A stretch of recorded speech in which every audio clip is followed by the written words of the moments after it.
morning and welcome to Workforce Wrestling Network.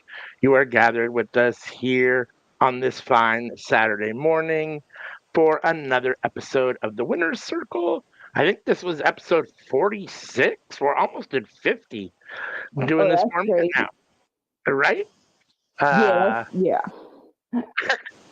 Especially thinking of how it started. It started with the three of us with Sammy, and we were doing WWE, and now it's Switch. We've been all over the board with this show. But we have remained on Saturday mornings, bright and early, 7 a.m. over here on the West Coast, 10 a.m. over there on the East Coast. And we are going to be talking AEW Dynamite from last Saturday, the 15th of November, I'm sorry, Collision, and then AEW Dynamite and Collision double show, I guess, on Wednesday the 19th. So, I guess, how are you doing this morning, Miss Anika? How's your Saturday? It's pretty good. Good, good so far. How about yourself? I I'm mean, doing all it right. just started, I guess technically. I'm doing all right. It's we are because everyone else seems to have be pulled in many different directions during the holidays as people are. We couldn't get everyone together on Thanksgiving, so we're doing our family Thanksgiving tomorrow.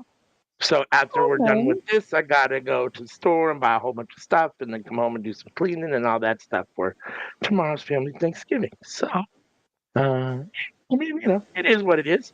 So Yeah. that'll be a nice time. Let's see. If you're new to Workhorse Wrestling Network YouTube channel, hit that subscribe button, hit the like button on this video, hit that little bell. That bell will keep you notified every time we put something up on the YouTube channel. You'll get a notification. Unfortunately, there is only four of us, and life be life, and so there are times. Card is always subject to change, so bear with us. To each and every one of you that's always with us, we appreciate you guys that are here. I know sometimes, like I said, it is hit or miss, but we appreciate you being here when we are here. So let's see. I guess without any further ado, we can start with AEW Collision. Oh, Dolores is in the house this morning. Good morning, Dolores. Indeed. She's down there in the south. Hope all is well down there. All Dirty, is well dirty. down there. Dirty, dirty. Oh, I guess technically you're in the south. Is Florida south as well? Yes. I'm just It's not saying, East Coast. dang. You're not East Coast. You're No. south. Florida is dirty south. Don't make no don't let no one tell you different. No. Let's see. Dolores says, drop your, if you have a YouTube channel, go ahead and drop your YouTube channel in the chat. We'll be happy to push people over there as best as we can. Give our fans your YouTube address so they can go over and check you out. Check out Dolores' YouTube channel. Drop your YouTube channel in the chat, Dolores. Dolores does a whole bunch of stuff over there on her channel. Just a pink girl living in a pink world over there. She plays games, does arts and crafts, talks wrestling, popular culture stuff. She does wonderful stuff over WWE there. She watch also alongs. does. Oh yeah, yep. Indie watch alongs. That's right. She's got a wide variety of stuff over there. So, as well as being our fearless producer in the back, every graphic you see, every all that stuff, all the tickers, all those things, Dolores has put that together, all the intros, outros. So, we appreciate and love Dolores very, very much. So, make sure and go over there and check out her channel. All right. So, let's see here. So, the people will at least know what we're talking about.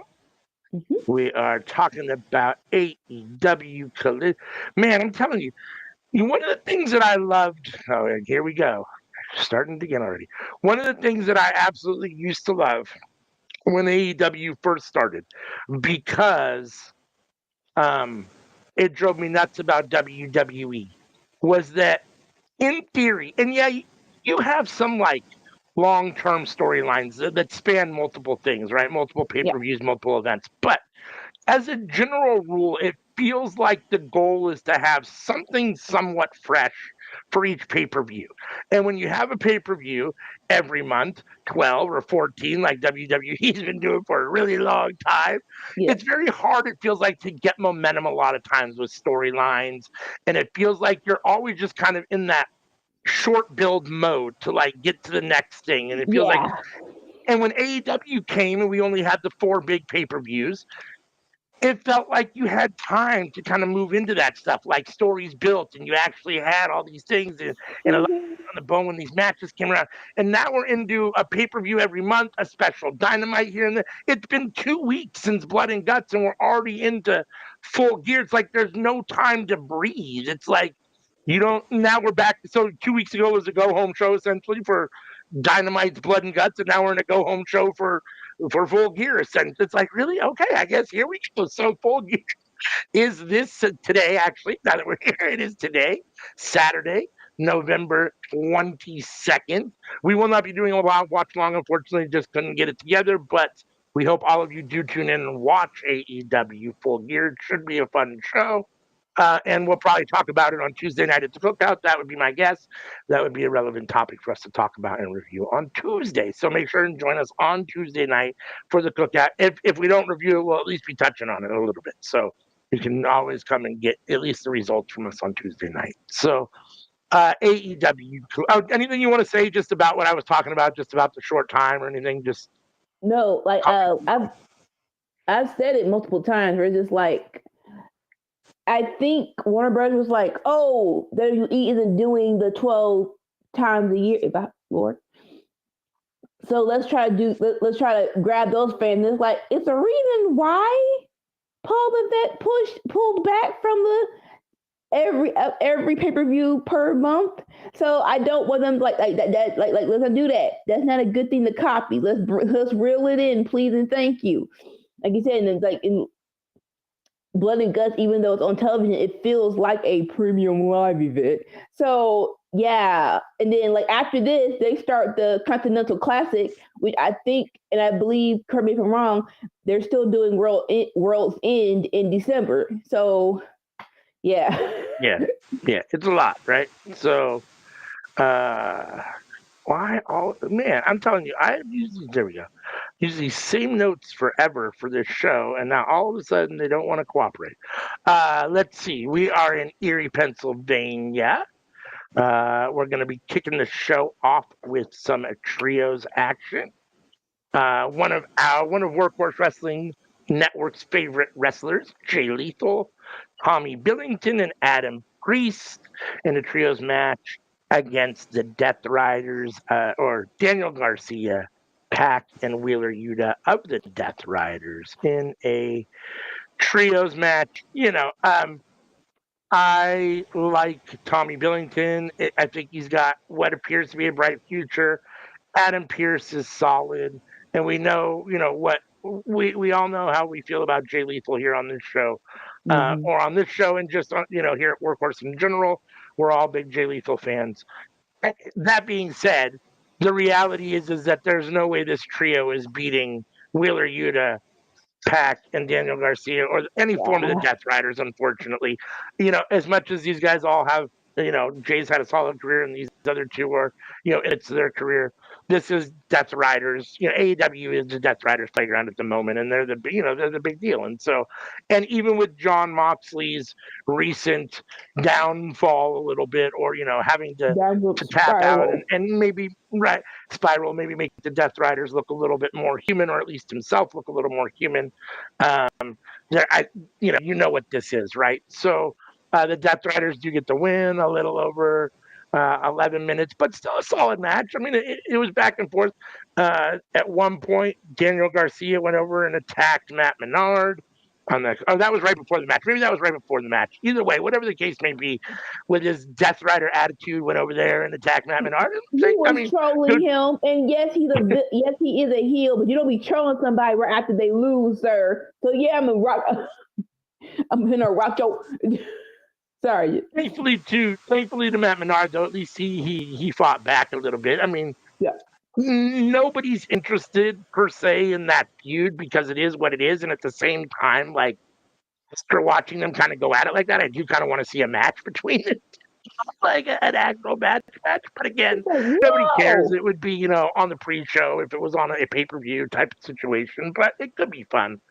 Um, Death Riders get the win at the end. Pack after the match. Oh, I guess let's talk about the match first a little bit. Or tell me what you thought about the match, and then we'll talk about post-match. Yeah. How did you feel about the match? Oh, it was it. Agree with you. It was very entertaining. Like when you certain matches, no offense, you know who's gonna win. So it really is a matter of as a team who is going to lose, your assignment is to what's the word? Just show up and show out. So they definitely did that. Jay Lethal and the two dudes. So I definitely can applaud them with having it's a very very much so fun match. And like you said, we love Jay Lethal. Very glad that he's back on our screen. Not sure what happened. Like I know, like maybe the whole not fallout, but separation from Jeff Jarrett kind of maybe what's the word? Have him in limbo of how to use Jay Lethal. So I'm glad, like, hey, just use him. Y'all keep saying he's for the best wrestler. Just put him in a match. So I am glad to see him on my screen. So like, no, the match was definitely entertaining. Yeah, no, I agree with all of that. Post match, Pac says what he did to Darby was bloody and beautiful. He was Get happy to bleed. watch Darby Burn. burn. Was his burning Darby was his magnum opus. He knows if Darby's alive, he wants some revenge, and that's no skin off his back. Pac versus Darby for Full Gear. Um, and he says that Darby doesn't belong in the same ring as him. What do you think of this little posting from Pac and him and Darby at Full Gear? Magnum opus is a stretch, sir. Like, like, sir, you've done your career has spanned how long? 20? Is it hitting on 20 years? 2010? While it's That's been a while. crazy. But so yes, I do not think that your magnum opus. If anything, you and Death Triangle with the hammer probably is closer to that than you just put it directly through a table fire. Like 10 years ago, it would have been like, oh my gosh. But now in this derby, we all know he's fine. We all know he's fine. This match for Full Gear, I'm not mad at it. All right, cool. Yeah. I mean, my only concern is just, we thought that, you know, um, we were done essentially with Darby Yes, and the Death Riders with John Moxley, right? And yes. clearly we're not. I mean, I guess for whatever reason, uh, in Tony Khan's mind, the Death Riders have 5 members, and Darby's apparently going to have to wrestle all of them at different times, right? So I guess now he's got to have a feud with Pac. I'm sure a feud with Claudio's Evidently. coming at some point. So yeah, I mean, I don't know. I just, I think we were kind of hoping that maybe, and not that it won't happen, um, hoping that maybe with kind of this spiral of John Moxley, that maybe there'd be some sort of change to the Death Riders, and maybe some of, not that it's, it's been up and down for me, and at moments, at times, it's been a little bit more boring than others.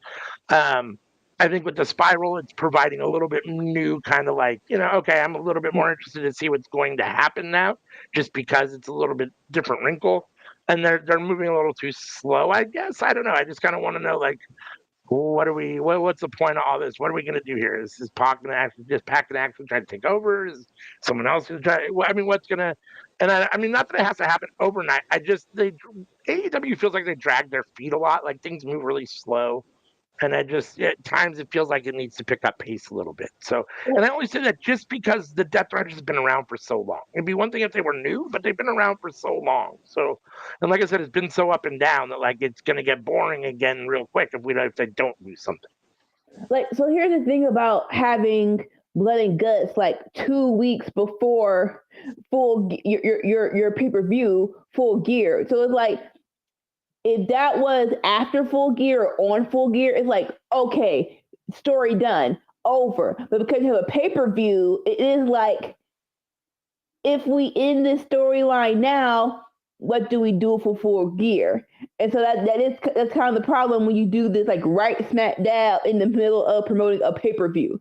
So I kind of get it where it's like something as big as the Death Rider should be, what's the word?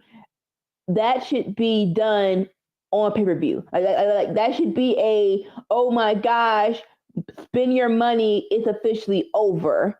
But because you did blood and guts on television, I guess that's a question of, oh, do we do the breakup now? Do we still have Full Gear, or what do we do? Yeah, no, I agree. Booking issues, right? I mean, these are all things that like Yeah. it's part of the learning curve. I mean, I know AEW's been around for 6 years, but they're still kind of learning how to maneuver everything. Tony Khan is a booker, all those kinds of things. You think that after 6 years you might be a little bit more whatever, but at the same time, I mean, it is what it is, and you try things and certain things work and certain things don't. So I guess it is what it is. Lexi Nair is backstage with Kyle Fletcher and Mark Davis. Um, Fletcher is what is? Let's see. He beat up Mark Davis. He's sick of hearing. Fletcher is sick of hearing about Mark Briscoe. At Full Gear, he's going to put him in his place. Tonight, Briscoe has to deal with Mark Davis. Mark Davis says he's not even going to make it to Full Gear. Fletcher is going to be wrestling Scorpio Sky, and he says he's unbeaten since returning. But Fletcher the role is unstoppable. So get ready to say his full name. We're still on this stupid say my full name thing, and I still don't even know what his full name is. I still don't know what we're supposed to be saying. That being said, Fletcher. What? Like, just tell us your middle name, because this is stupid. Cal Bartholomew Right? Fletcher. Kyle Elizabeth Right? Fletcher. What? If it was, I'm the only real Kyle or I'm the true Kyle, that might make sense since there's other Kyles. Since there's at least one other Kyle in AEW. But when you've never told us what your full name is or anyone wasn't calling you by your full name, it's a really dumb. But for some reason, he likes it, and apparently Tony Khan or Don Callis, whoever, seems to like it because he continues to use it. So, I guess.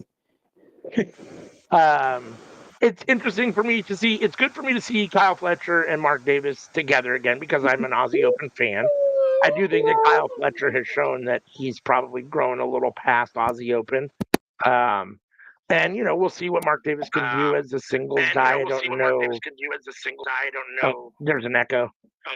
Yeah, give me a minute. Okay, I'm not sure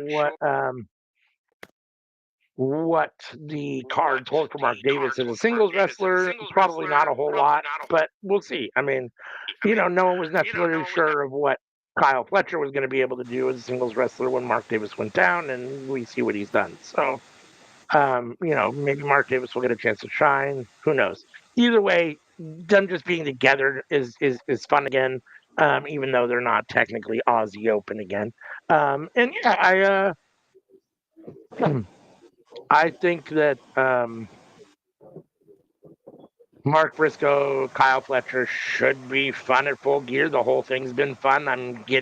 This needs to be the end of it, though, honestly, between Kyle Fletcher and Mark Briscoe.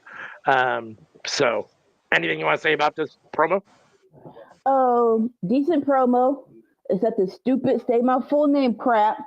But more so with Mark Davis and Kyle Fletcher. Crazy enough, before they split up, if you had asked anybody, I would probably, what's the word?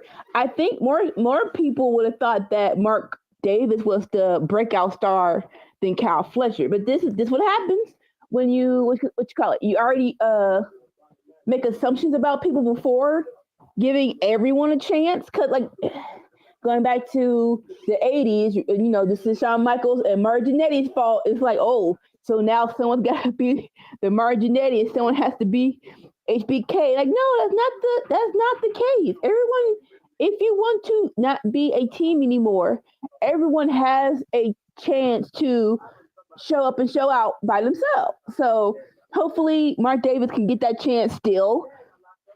But yeah, this was a decent promo. It was cool. We did our predictions on Tuesday. Watch that on the cookout. Who do you think wins? Because the stipulation for Fletcher and Mark Davis is if Mark Davis loses. Mark Briscoe. If Mark They acting kind of shady and calling me baby. Sorry. But yeah, the stipulation is if Mark Briscoe loses, he joins the family. Do you? So who do you think has that as a win? I mean, as much as, I really think that it's probably Mark Briscoe's, time to have a title for a minute. I'd be very surprised if Tony Khan seems to think that the more meat on the bone is putting the belt on Mark Briscoe. I feel like the more meat Yeah. on the bone in Tony's mind or story wise is to have to fold Mark Briscoe somehow into the Callis family, which it is what it is, and that the fallout with maybe the conglomeration or how that works. I don't know what that looks like, and all that stuff. I feel like Tony probably feels like there's a lot of meat on that bone. I mean, once Mark Briscoe wins the if Mark Briscoe wins the TNT title, then what? I mean, then you're essentially kind of done with Briscoe and Fletcher. I mean, Fletcher could want another opportunity, but been there, done that. He's already held it for a while, and he was going to want to move on to bigger and better things. And Fletcher should be competing against the Hangman Pages of the world for the world championship, I think, at this point. Again. Or in the near future, in the next Yeah. 3 to 6 months. I mean, he's shown that he's that good. His promo skills needs a little bit of work still, but he's shown that he's that good in the ring. Um, so I don't know. I mean, it feels like they can stretch it out more and have more of a story if Briscoe ends up in the Callis family. So in that regard, I imagine that Kyle Fletcher gets the win. My heart is with Mark Briscoe. My heart, says I want Mark Briscoe to win. He deserves an opportunity with a singles title. Again, it has, and they've done very good with Brodito, but it still feels like Mm-hmm. Brodito is punched above its head this whole time. Like every match they've Mm, had, it's yeah. been like, ooh, I can't believe they lucked out and I can't believe someone in the back decided to let them go over here and still keep those belts.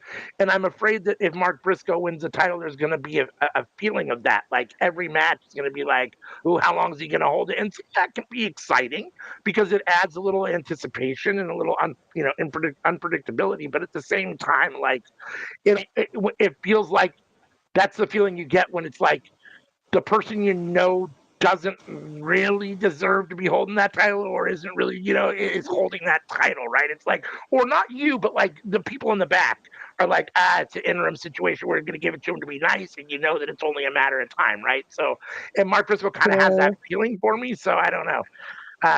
I'm going to go with Kyle Fletcher. Ultimately, that would be my final pick for predictions. But really hope that Mark Briscoe can squeeze it out. I mean, I can squeak it out.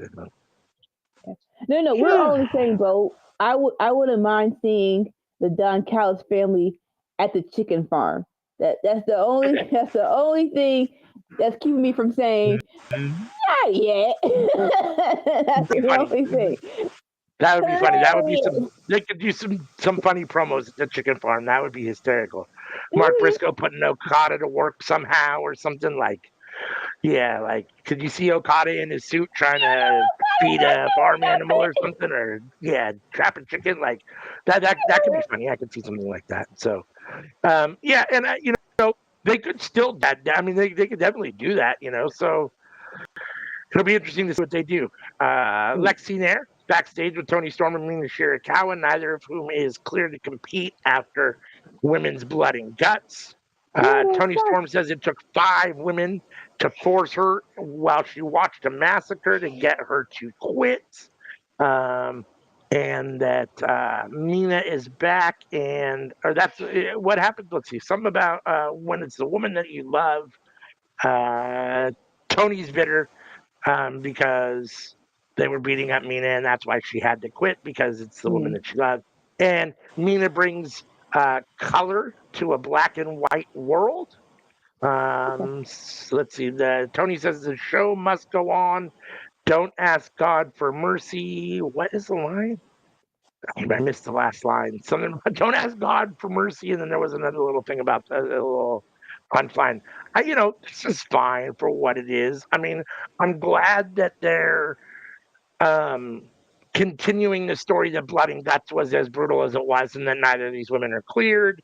Not that they were necessarily going to wrestle per se, either tonight or on Dynamite or at Full Gear, but in theory, Tony's saying might have a match, at Full Gear, being world champion, and a big staple of the AEW women's division. So explaining that they're not cleared and all those things, and it adds further, whatchamacallit, to blood and guts, because it was so brutal. So glad to see that. Tony and Mina, it is what it is. Love of her life. That AEW does kind of this weird thing sometimes where I don't know if it's an AEW thing or if it's like an independent thing. I don't know if it's whatever, but like you have these hints around certain things, right? Like Mariah May and Tony Storm, they were kind of like, okay. And then you have Mina Shirakawa and Tony Storm, who have definitely kissed, and Tony said she's, that's the love of her life. And you have the Golden Lovers with Kenny Omega and Kota Ibushi, and there's like kind of hints about some same-sex relationships and people, but never like blah blah blah. You know what I'm saying? Like this is actual. So I'm not totally clear on what's exactly going on with Mina and Tony, but it's fun and they're cute and it is what it is. I mean, I'm here for Tony Storm. For me, the jury's still a little out on Mina Shirakawa. I like her personality. I think she's a very solid wrestler. I just don't know where like she is as far as like in my list of favorite women's wrestlers. Like, you know what I mean? I just don't have a lot of experience with her. But Tony Storm, I love her, and I'm always happy to hear her talk. What do you think of this little Tony Mina segment? So I put it on Collision, and I got the last line. So this is what Tony said. Don't ask God for mercy. He's a big fan of our work. Like, okay, yeah. It's like, hold up, wait, before you put God in it, I will not condone. Okay, go. And actually, he's a big fan of our work. That's actually really good. This was a good, a decent set. You knew they had to reply, especially when they're in this tag team tournament. I do love the aspect of them using blood and guts enough to further the tag team tournament for the women, where it's like, you don't want to confirm anything, but I think it's a sure bet to say that it's going to be at one point in time Mina and Tony versus Megan Bain and Mina. Marina Shafir. Marina Shafir. It feels like that's going to happen. If it doesn't, I'm not sure what we're doing, honestly. But so eventually we're going to get that match. I am with you about Mina. No offense.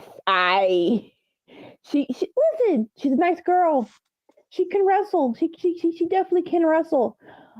But when you're pairing someone with Tony Storm, the level of personality has to be up here to not feel like she's a sidekick. Like you can't be and listen, she has a big personality, but it's not a Tony Storm level size personality. So with that, I don't think they should be winning. I prediction why I don't think they should be winning, but it's not up to us. So I guess we'll see. Yeah. I guess we'll see what they decide to do. We had our next match of the night, which was Mark Davis versus Mark Briscoe. This was a little bit of a slobber knocker. Mark Briscoe's a big hitter. I mean, Mark Davis is a bigger guy and a big striker. And Mark Briscoe likes to get down and dirty. So he likes to strike and all those things. So this was as much as Mark Briscoe can be in a Haas match, this is a Haas match here between these two. And I enjoyed this. I thought this was fun. Mark Briscoe does get the win in the end with the froggy bow, as he should, being that he's going into fighting Kyle Fletcher in full gear today. Taking a loss would have looked bad against a guy that, in theory, even though they've been tag team partners for a long time for Aussie Open, and they've been tag team champions in many in other companies and all those things, like Kyle Fletcher has shown, at least in AEW, that right now he's up here and Mark Davis is down here. So if Mark Briscoe is supposed to be able to compete with Kyle Fletcher, which he has, he should be beating Mark Davis. So this goes the way it should have gone. But Mark Davis looked good. Happy to see Mark Davis back. And I thought this was a lot of fun. What did you think about this match? I hear everything that you said. More so, like Mark Davis just got back from injury. He's not singly compete a lot of times. He's usually tag team partner. So it's like you can say that about Mark Briscoe too, but it's been is it closing on 2 years since he's been his singles by himself. Dang, that's crazy. But yeah, so Mark Briscoe got a little bit more of the reps than Mark Davis. But this was a slobber knocker, which I do love. And like you said, we're going into full gear. So Mark Briscoe shouldn't be losing to anybody. So this was a good match. This was a good match. It served its purpose. I agree with that. Skyflight is backstage.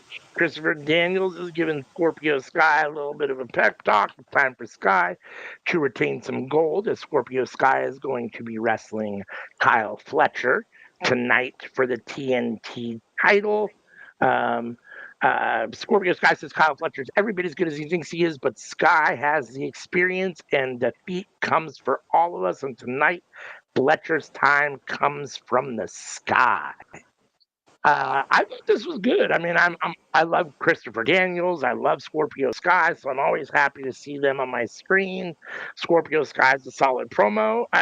Unfortunately, we haven't seen them in I don't know even how long, right? I mean, they've been back for a little bit of a minute, but even then, when they came back as Skyflight, they were on a couple little promos, maybe at them, and then they disappeared again. It seems like. So the reality is we know Kyle Fletcher is unfortunately is going to be beating whatchamacallit, but it's still fun to see him, Scorpio Sky. It's still fun to see him wrestle. And, he was the first TNT champion or the longest reigning, something to do. There's some sort of something there. I mean, he was TNT champion, so at one point. So, yeah, I mean, I think this was fine. I like Scorpio Sky. What do you think of this promo? This was good. We're all in agreement that we love Scorpio Sky. We want him to get back to at least where he was with Ethan Page. It's like come, we know he's good. We know he's good. We know we've seen him work. We've seen him on the mic. So not sure how to get him back to where he was, and hopefully him with Christopher Daniels can help. And this was a good promo as well. So like, just get him in the ring. Just get him in the ring. And let's just press start, please and thank you. Yeah. The cameras find Josh Alexander, and he has someone's ankle in a lock. What you call it? No. Kenny Omega's. Yeah. Yeah, we're trolling Kenny Omega. We don't know who it is. We just see an ankle in his lock. He's trolling. No. He's gonna. I'm you're setting it up. My bad. So the screen comes in, you see that he's got someone in an ankle lock, and he's, trolling Kenny Omega. This is what, happened to go to Ibushi. It's like what I'm going to do to you when I get my hands on you. And we come to find out that it is indeed Michael Nakazawa, which is Kenny Omega's friend, former friend of the... Well, I guess, I don't know if he's former friend, but former member of the Elite, I guess, kind of the backstage guy. Him and Brandon Cutler were like the kind of tag along for the Elite. And so Josh Alexander has put the ankle lock on Michael Nakazawa, which of course doesn't make Kenny Omega very happy. What'd you think of this little segment with Josh? I thought this was fun. Josh Alexander doesn't often show a lot of personality, and I thought he showed some here. I thought this was fun and kind of cute for what it was. I mean, I feel a little bad for Michael Nakazawa because he's kind of collateral damage, but I thought this worked well. I mean, I think this works well for fueling Kenny. Kenny doesn't like, first of all, they took out Ibushi, and he doesn't like it when his friends are obviously in trouble. Kenny's one of those kind of empathetic, compassionate people. So one of the ways to get to Kenny Omega and to fire him up or piss him off is to hurt the people that he cares about, right? So Michael Nakazawa is one of those people. So I think this works great for the Callis family, and I thought this was great for Josh Alexander, who, I want to have a little bit more kind of autonomy and a little bit more kind of the focus. So this was good. I thought this was good. What do you think? He's got a big head. No offense. This is we have seen more of his head than we usually do. So wrong. I'm not sure if that is a choice from Don Callis or himself. I mean, you can't wear the headgear everywhere. You have to wear regular clothes. I'm just saying. Talking about what he did to Kenny's boy. Like you said, it just definitely gets it more personal of a feud between Don Callis family and Kenny Omega and Jurassic Express, I guess. I don't know why this isn't really setting me on fire. It's fine to watch the whole Kenny and Jurassic Express with the Young Bucks and Don Callis family, but it isn't really like I'm invested. You know what I'm saying? So like I appreciate y'all doing everything y'all can to get me invested, but like as of right now, it's just okay. Maybe because I know what the end is, maybe. But yeah, we need more. I don't know what more is. We need more in this feud to get me excited. Just me personally. I kind of agree with that. The only thing that's keeping me overly excited is just that it's Kenny Omega, and I'm excited for anything that he basically does. So, MXM makes their way to the ring. Mansoor requests that the slack-jawed whatever shut up. I forget the little word he uses. And then this is the MXM casting call. The only thing they're here is how the only thing they're here to talk about is how ugly their opponents will be when they rearrange their face. And tonight it's going to be Taya Valkyrie in a singles match against Ty Mello. Taya representing MXM and Ty Mello representing, I guess, Ty J, which is her and Anna Jay's tag team partner. Ty Mello gets the win here with the IKO in like 2 minutes. Definitely a squash match. I guess I understand that Ty Mello and Anna Jay are in the women's tag team tournament. I don't understand why Taya Valkyrie has to be the one that takes squash matches. I mean, she's just been beaten 2 squash matches the last 2 collisions, if I'm not mistaken. So, or her last 2 matches that we've seen her in were squash matches where she got beaten in like 2 minutes. And Taya Valkyrie is far too good a female wrestler, or far too good a wrestler, not just a women's wrestler, but far too good a wrestler to have that kind of showing back to back. So, especially against someone like Ty Mello. Like, no offense to Ty Mello, but like when I think about like levels to wrestling, I put Taya Valkyrie above Ty Mello. That's just what I mean, as far as experience, she's bigger, she works better, she talks better, all those things. So like her getting squashed by Ty Mello is very disappointing. But I guess, that's what MXM is doing at the moment, and I guess that's what Taya Valkyrie's been relegated to in AEW. It's very disappointing. What do you think about this? We can't categorize it as a squash match. I just think it's a short match. I think sometimes they're like, listen, this match shouldn't have much time. So unfortunately, this was the match. I do agree with you to a point where even though I believe Ty Mello has grown leaps and bounds as a wrestler, Ty Valkyrie is the veteran here. So to lose this short amount of time is kind of disappointing, especially when I actually love this group. I actually love MSN with Morrison TV. And so it could be something, but you're just not letting them shine, basically. And everyone to be in this role of heater, let's call it heater for other women, it shouldn't be Ty Valkyrie, but it is what I guess it is what I guess it is. Like I said, I guess right now Ty Mello is in the tag team tournament, so she shouldn't be losing. So fine. We couldn't find anyone else, though. We couldn't find anyone else for this role. Right? Yeah, that's my thought. Right? Like you have plenty of other women that you could bring in, especially since it feels like you're trying to a certain extent to kind of push MXN. I mean, you're giving them time. I mean, right? This is another one of those. Yeah, this is another one of those weird situations. I feel like it's almost like it's very similar to kind of like the Max Caster situation. It's like Tony Khan seems to like push people, but have them not be successful. It's like we're going to give them time and we're going to make them look like or seem like they're supposed to be a big deal, like they have all this confidence, but then they're just going to lose over and over and over again.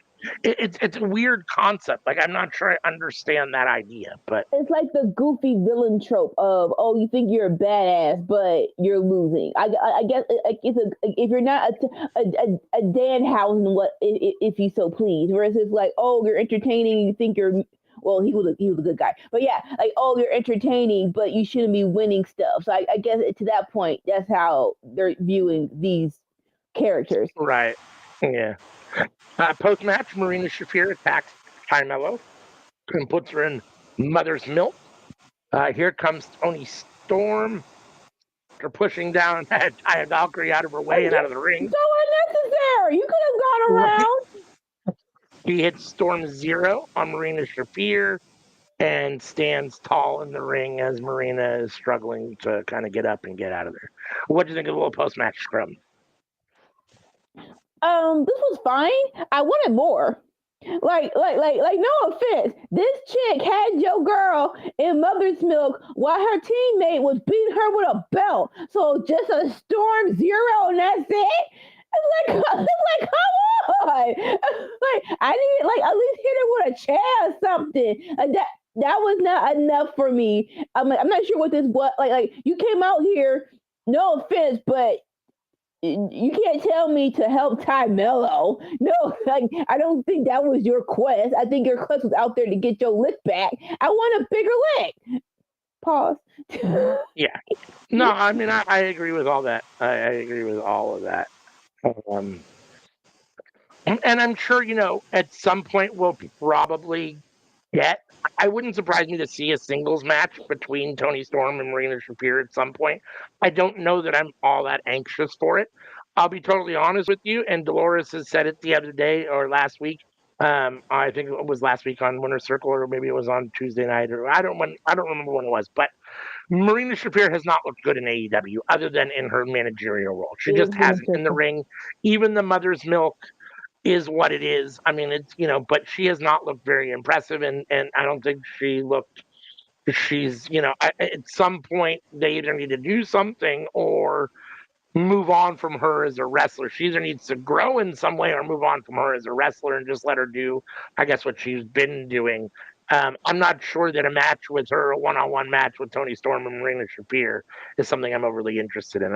I'm not super interested in seeing Marina Shafir in any singles matches at this moment. So, just not. I love you, Marina. I love you. Don't worry about him. But more so, like, you can't, like, we know some wrestlers map out how a match is going to go. So, like, just once every full moon, ask Marina how she wants the match to go. Like, because I remember that was last week in Winter Circle, and she was like, she's good. She's really good in Bloodsport, but AEW, they're not letting her shine. So it's like, okay, if she's good in Bloodsport, which is more so a MMA like background esque of wrestling, then like just one good time, let's go that way. Now it's crazy because what's the word?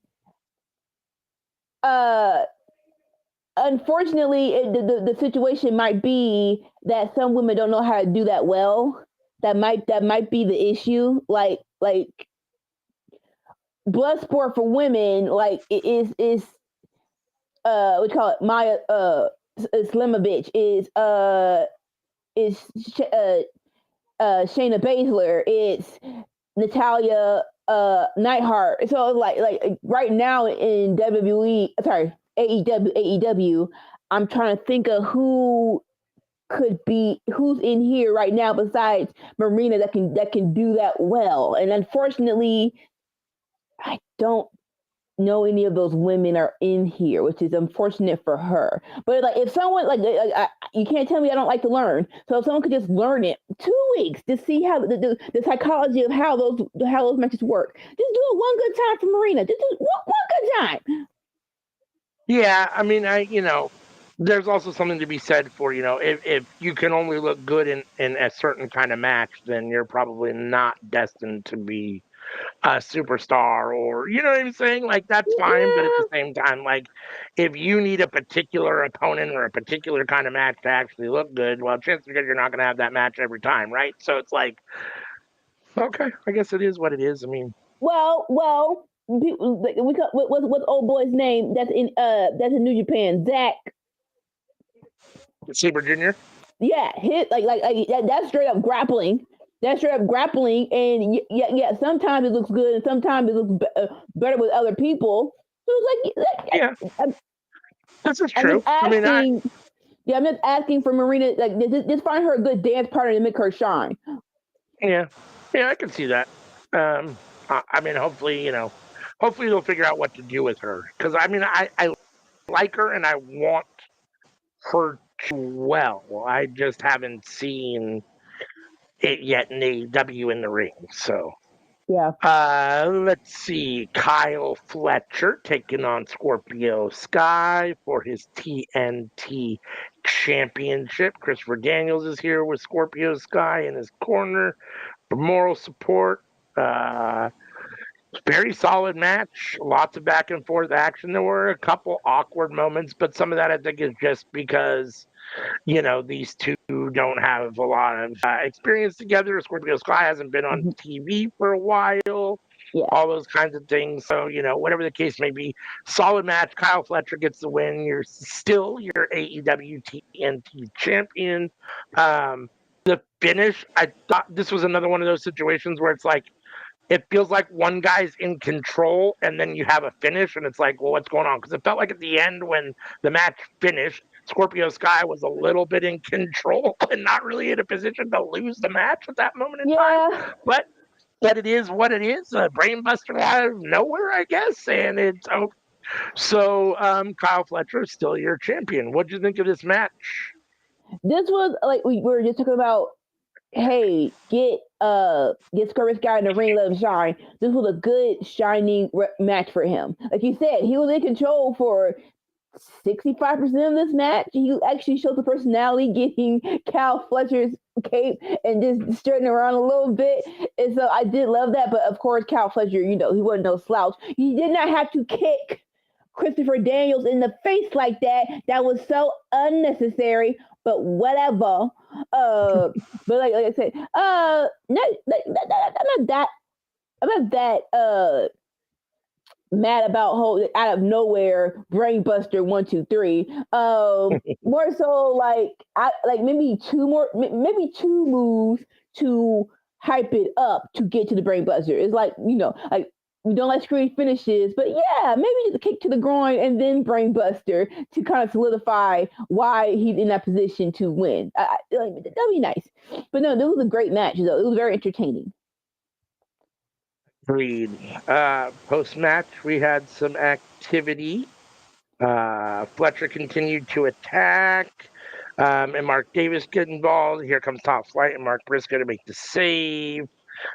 Briscoe gets some mic, says he won't be stopped. They tried to attack him, but they still won blood and guts. And Briscoe says he's coming for the belt. He's going to bring it home. He's going to shine that belt up and give it some hugs. And that belt is coming home with Mark Briscoe in a week. Fletcher says his screws must be loose, as the family had nothing to do with what happened on Wednesday. Fletcher is one title defense away from cementing his legacy as the greatest TNT champion of all time. And that there's a spot right next to him in the Don Callis family.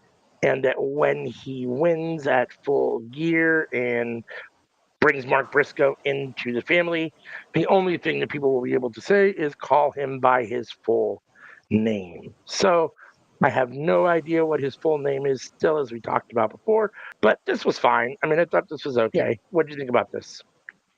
Post match was cool, like definitely hype. This match doesn't need like super hype up, but it is. I do like that they hype. They're keeping up the pace of making this an important match. So I do love the little promo afterwards. Yeah. And that's a little back and forth, as you call it, with Mark Briscoe and Kyle Fletcher. More so, and again, it's like it should be on site, because let's not forget these guys try to take you out at Blood and Guts during the match. So it's like, I want you to, I don't need a lot. I don't need no screwdriver to the forehead, but like, can you give me come down here with a chair and just start swinging at people? I appreciate that. But this was good. It was good to continue the hype anticipation for this match.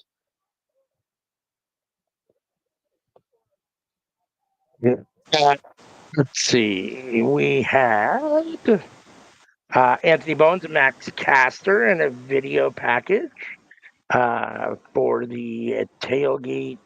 Move out of the way. Like a Come on, tailgate man. brawl for Full Gear, yeah. Right. Yeah. $200,000 not nearly enough for them to tag. With each other, Juice Robinson is there. He says tonight he gives a preview of the tailgate, what's going to happen at the tailgate for the Bang Bang Gang because they play for keeps. See I didn't honestly see this segment. I missed this segment, so I'm trying to read the notes here. If you actually saw this and can tell what actually happened, because I was working when I was watching this, so I did miss a couple little segments. Brian Keats and Big Bill showed up, it looks like, and they want that money. And then the Outrunners showed up, and it looks like they want that money as well. What do you think of this? A nice little, like, again, this is probably going to be a 0-hour match, but I do appreciate them still hyping it up because on Collision, these are some heavy hitters. These are basically your mid card of the Collision show. So I do appreciate that they're giving them a chance to be like, listen, this is important to us. And even though Max Caster and Anthony Bowens aren't together, they're going to be together, which is still hilarious to me. This was fine. Mercedes Moné video package. 23 title defenses, 12 championships from 9 countries, 30-1 in AEW singles matches. And if Statlander, hold on, sorry. Get out of the way. Oh my God, I'm so irritated right now with this freaking ad that will not move. Chris Statlander would be on 82 singles victories if she beats Mercedes Moné at Full Gear. What do you think of Mercedes?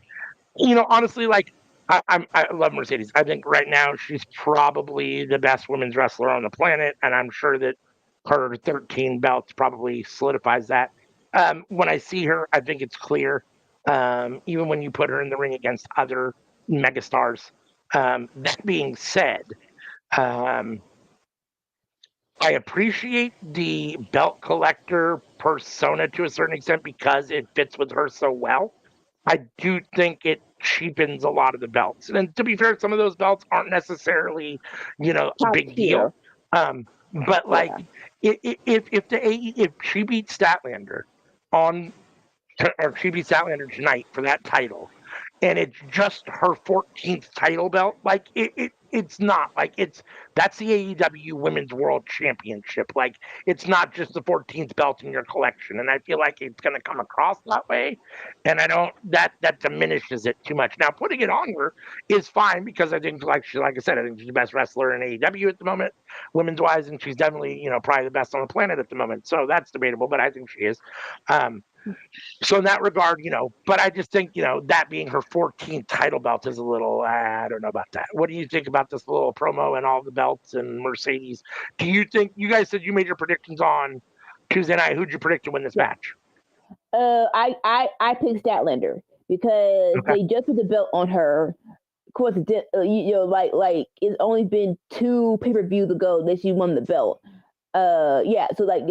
It was at All Out, and then Wrestle Dream they did a one-on-one match. So as of right now, it doesn't feel like the time to take it off of her. And right now, I get what they're trying to do with Mercedes Moné, but I don't think it's landing like they wanted to land. I think what they're saying, like with her winning all these belts is, it's inevitable that she's going to make AEW Women's Champion the 14th, but I'm not sure they're not putting enough emphasis on that, where it's just like, I think they should they should punch that more. Where it's like, listen, why do you think that I can't beat you for this belt? I mean, I think that would be a better story, but I think they're not really emphasizing it as much as I would like. But and right now, yeah, like you said, that just being AEW, her 14th belt isn't really a good way to start off her reign. I would run much further if she goes to a downward spiral of losing all the titles and then she gets it. I think that would be a better story. So that instant, yeah, I think Statler's winning tonight. All right. Let's see. Alex Windsor and Riho versus Hyan and Maya World in a women's tag team match. I like Alex Windsor. I'm so on Riho, and I don't know anything about Hyan and Maya World. But this was fun. I enjoyed this. This is the second time we've seen Haya and Maya World on Collision that I'm aware of. We saw them, I think, last week. Yeah. So last week. Go ahead. I will say this: there was a team that was on AEW. I don't know their names per se, but I know one was I think I say Eliza, and they walked out on an AEW match. I don't like this might have been their opportunity. I don't know, but I feel like this may have been the opportunity as well. But you gotta if they want to walk out, you know. Cross the chain, which is fine. I actually like these two girls. Look at you, Miss Thick. I actually appreciate that. You can tell Alice Windsor haven't picked no one up that big in a minute because we call her Blue Thunder Bomb. She almost dropped her, but nonetheless, I think these two look good.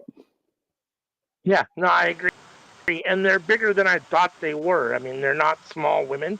They're not huge, but they're not small.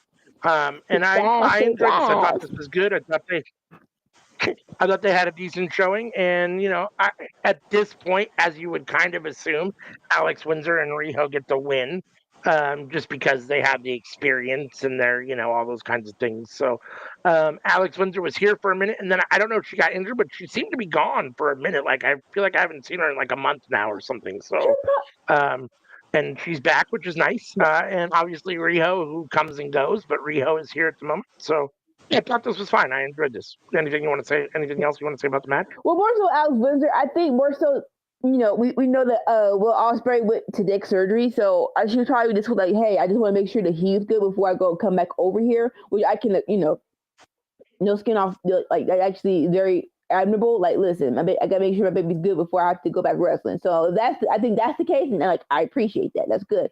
They definitely needed this match more so because it's one of those mismatched tag teams, and we know we've seen Riho in little stages, so they definitely needed this match to be like, hey, we actually are we can work in the tag team very well. So this was definitely needed, and it was good. Yeah, let's see. What was next? We had real quick. They had what you call it? Tag on it, brain farts. Tony Storm and Mina on the TV. Yeah, talking to congratulate them. Yeah, like listen, this is not personal. This is a feat, an athletic feat of strength.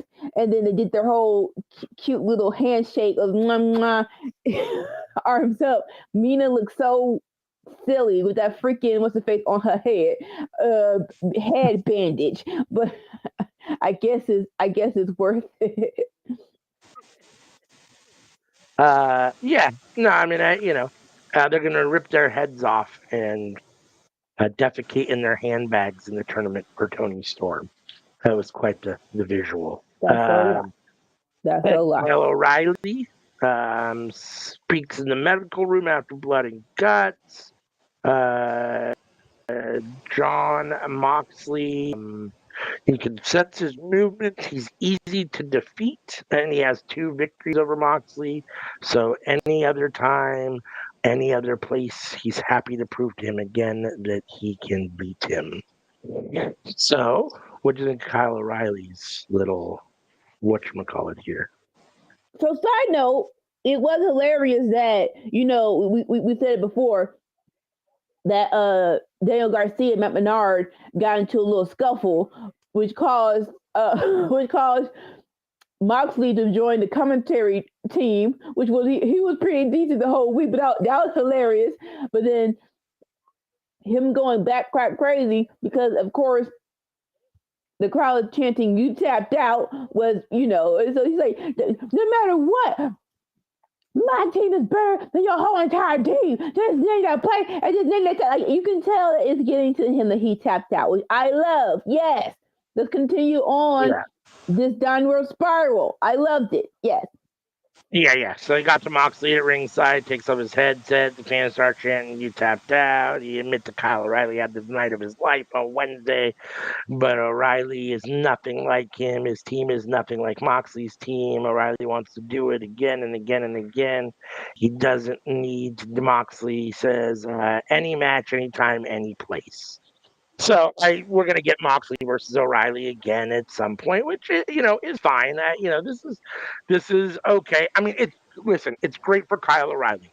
We have rallied on here for Kyle O'Reilly to get more, and I guess this is the more. I mean, it's solid for Kyle O'Reilly.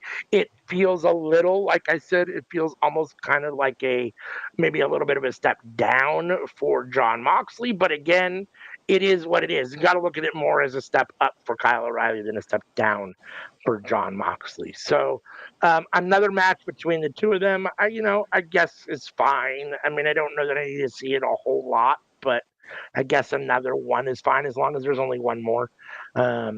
Or, if there's more down the road, they give it a chance to breathe, give it 6 months or a year before we do it again. Like, we don't need to just see it a bunch of times in a row. So, yeah, I mean, it is what it is.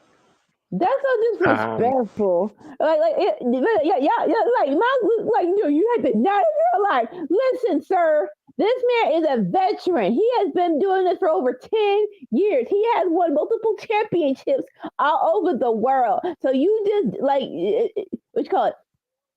I do realize that yes, Kyle O'Reilly has that. Up until this point, Kyle O'Reilly has just been the goofy addition to other teams or other conglomerations, so to speak.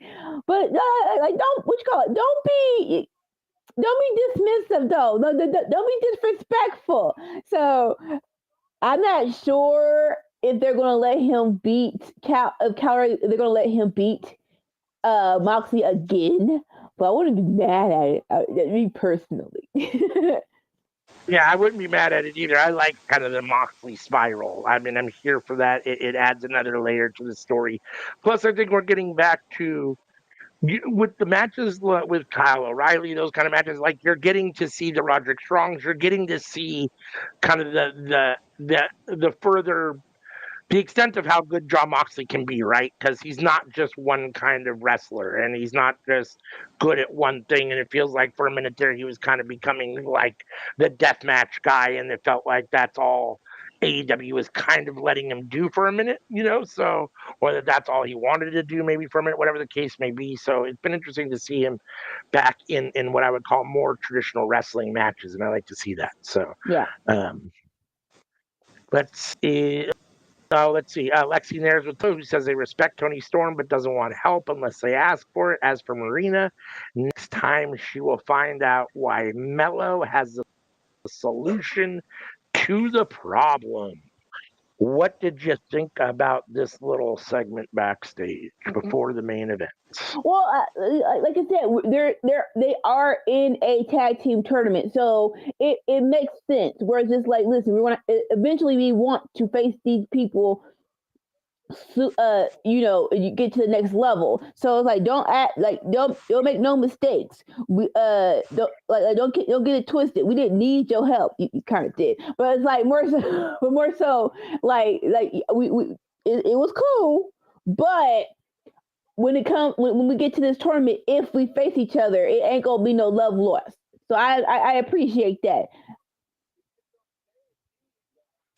Well, I agree with all of that. It was time for the main event, the All-Star 8-man tag match. Juice Robinson, Bandito, and Jet Speed versus LIF, Sammy Guevara, Roosh, and FTR. And was, again, I have my issues with multi-man matches. I think they're hard to follow sometimes. Definitely had some issues where the camera can't catch everything and you don't necessarily know where to watch, and there's a whole lot going on. But there were definitely some good spots in this. Um, I mentioned that when you have two luchadors, I think sometimes it can look a little too choreographed, and I'm starting to. I'm not sure that I truly appreciate the 21 plex. Like, I guess it's fine, but like, it's really just a German suplex, right? With the little roll on the back that's supposed to look cool, but Yeah, it's like the guy has to be in the exact right position. I mean, it looks too choreographed. It's one of those ones that looks too choreographed. The guy has to be in the exact right position. It's the same issue that I had, even though it's not the same kind of situation. It's the same issue I've always had kind of with the 619, which is that in order to do it, the guy has to be facing on the second rope in between the ropes. So you've got to play, he's got to be perfectly placed right there in order to do that move. Like sometimes those things can look too choreographed. And I think the 21 Plex looks a little bit like that. That being said, the 21 Plex did get Bandito the win here, and their team did get the win. It was nice to see Juice and the Bang Bang Gang. It's nice to see them get the win here. It's nice to see the heel team of FTR, who is in their bag as heels at the moment. They're so heck slimy at the yeah. moment. Take the loss. It feels good. But yeah, I like Bandito, but again, his move set requires a lot of help from the people around him, hmm and the fellow contestants. And I just wonder if it loses a little bit sometimes when it looks a little too choreographed. But again, it is what it is. Bandito and them get the win in the main event. Solid main event match. All these guys are extremely fun to watch. Good spot fest, and I enjoyed this. The episode itself, I would say, was a little down from last week for me. I thought last week's Collision was a little bit better. This wasn't Yeah. bad, but it wasn't what I would call a special Collision. I thought last week's was really, really good. So Oh I'm going to yeah. give this a C. I thought this was C. That's C. This was satisfactory. This was right, kind of okay, solid Collision, but nothing to write home about. So I'm giving it a C. What do you think of the main event, and what's your grade for the show? So the main event was cool. I do think they do party matches very much so well. I understand what you're saying about the whole luchador thing, where it is like if you're not a luchador, if this was AAA or CMLL, the whole Bandito's finisher would probably be look way better because it's much faster. But some people you have to be in position. But either way, it was a very much so fun match. I am surprised Bandito got the Brodito got the win, and of course just be more so because FTR are in their bag, and we are going to full gear now. If they're not going to they didn't do anything for like they didn't really make any appearances on last Wednesday's Dynamite or Collision, so the trope is whoever wins last might not win at the pay-per-view. So to that, maybe foretelling, but this was a very much so good match. Collision, I do agree with you that is with last with Collision, it had more stakes with the whole advantage and stuff. So I do appreciate that. And this week was cool, but there wasn't any what's the word, urgency or any storyline to weave through the show. So I'll say B plus. I'm sorry. No, sorry. B minus. B minus. B minus. B minus.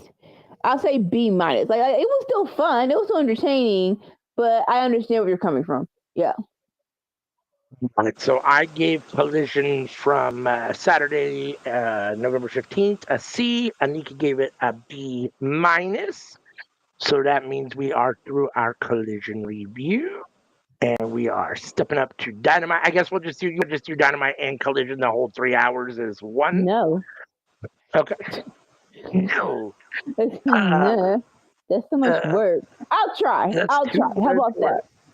All right. I'll try. We'll see what happens. But this is Dynamite from November 19th. Yes, this is post Blood and Guts, but this is the go home show of Full Gear. So we start off with intentionality towards the new national title, where they're going to do the Casino Bound Gauntlet to crown the inaugural champion at Full Gear. We start with the match, where whoever wins gets it's going to be first in the match. And unlike the Royal Rumble, this is actually a good advantage because you can actually just beat the person you're in real quickly. You don't have to, like, what's the word? We don't get paid by the hour. So like if you can just beat the first opponent, that's good on you. So as long like being first in this match, you have better advantage of just being the next person out instead of having to wait and hope that they're still going. So the first match is between the Hurt Syndicate's Bobby Lashley and Pretty Ricky Ricochet. So Bobby comes out, we hurt people, along with MVP, we hurt people. And then Ricochet comes out with the what's her name again? With Gates of Agony. No. Ricochet gets to actually have their name when they're together. Oh yeah. Sorry, I misunderstood what you said. Yeah. The division, the demand. Like, sure. So they come out with these robes. They look kind of goofy with the robes. We might need to have to rethink that. That's just me. Like either add something or devise something. But right now it's not it. But Ricochet comes and he gets on the mic and he is just being a straight up heel, trashing the city, talking about the only thing that's good that came from the city is my wife, love you, baby. It's like, really, dude? Really? But it's like he just won't stop talking. And so I'm pretty sure the bell has rung. Well, no. So like he is like literally a good 30 seconds to a minute of this nonstop talking, and then the bell rings. He still has the mic and he's still going, which leads to a beautiful moment where Bobby's like, screw this. He grabs him, hoists him up, and while he's doing this, Ricochet has a mic. He's like, oh no, stop it, Bobby! And so while he just throws Ricochet onto Gates of Agony, which was freaking hilarious. And then we call it Ricochet got one little hit in. He went for the the spear gun, but Lashley caught him. And then he 1, 2. I want to say he did a spear. Let me just double check here. Oh, it was a power slam. Give me one moment. Than a spear. Yep, a straight up spear. 1, 2, 3. Bobby Lashley has the advantage for the Casino Gauntlet. This was hella fast. This was under 10 minutes, which I don't know. I don't dislike it. But it is like I don't know. Because on one hand, I do love that Bobby Lashley looks dominant. On the other hand, I do want more for Pretty Ricky. I do think it's time to put the belt on him. Not to say that he's not going to win on tonight, but it is like, dang, you got beat less than 10 minutes. Now, granted, your heelness is kind of the reason why it kind of went short. But all in all, Lashley will be the first one out. So that is a pretty dangerous like, dang, for all the people who are in this match, it's like, dang, he's the first one I got to beat. Dang. So this was fun, though. Your thoughts? I guess I don't. Maybe I'm slow, old, dumb. I don't know. I'm not sure I understand why the first person in the gauntlet is a desired position. Wouldn't you want to be the last person out? Then you only have to wrestle the... So remember, the first pinfall wins the whole match. Well, I guess that's true. So I guess if you're out there first, and you can pin your guy before everybody else gets out there or whatever, then I guess that's exactly. If you're last, you might not go out there because someone already got pinned. You might not even have a chance. It might be over already before you even get out there. Exactly.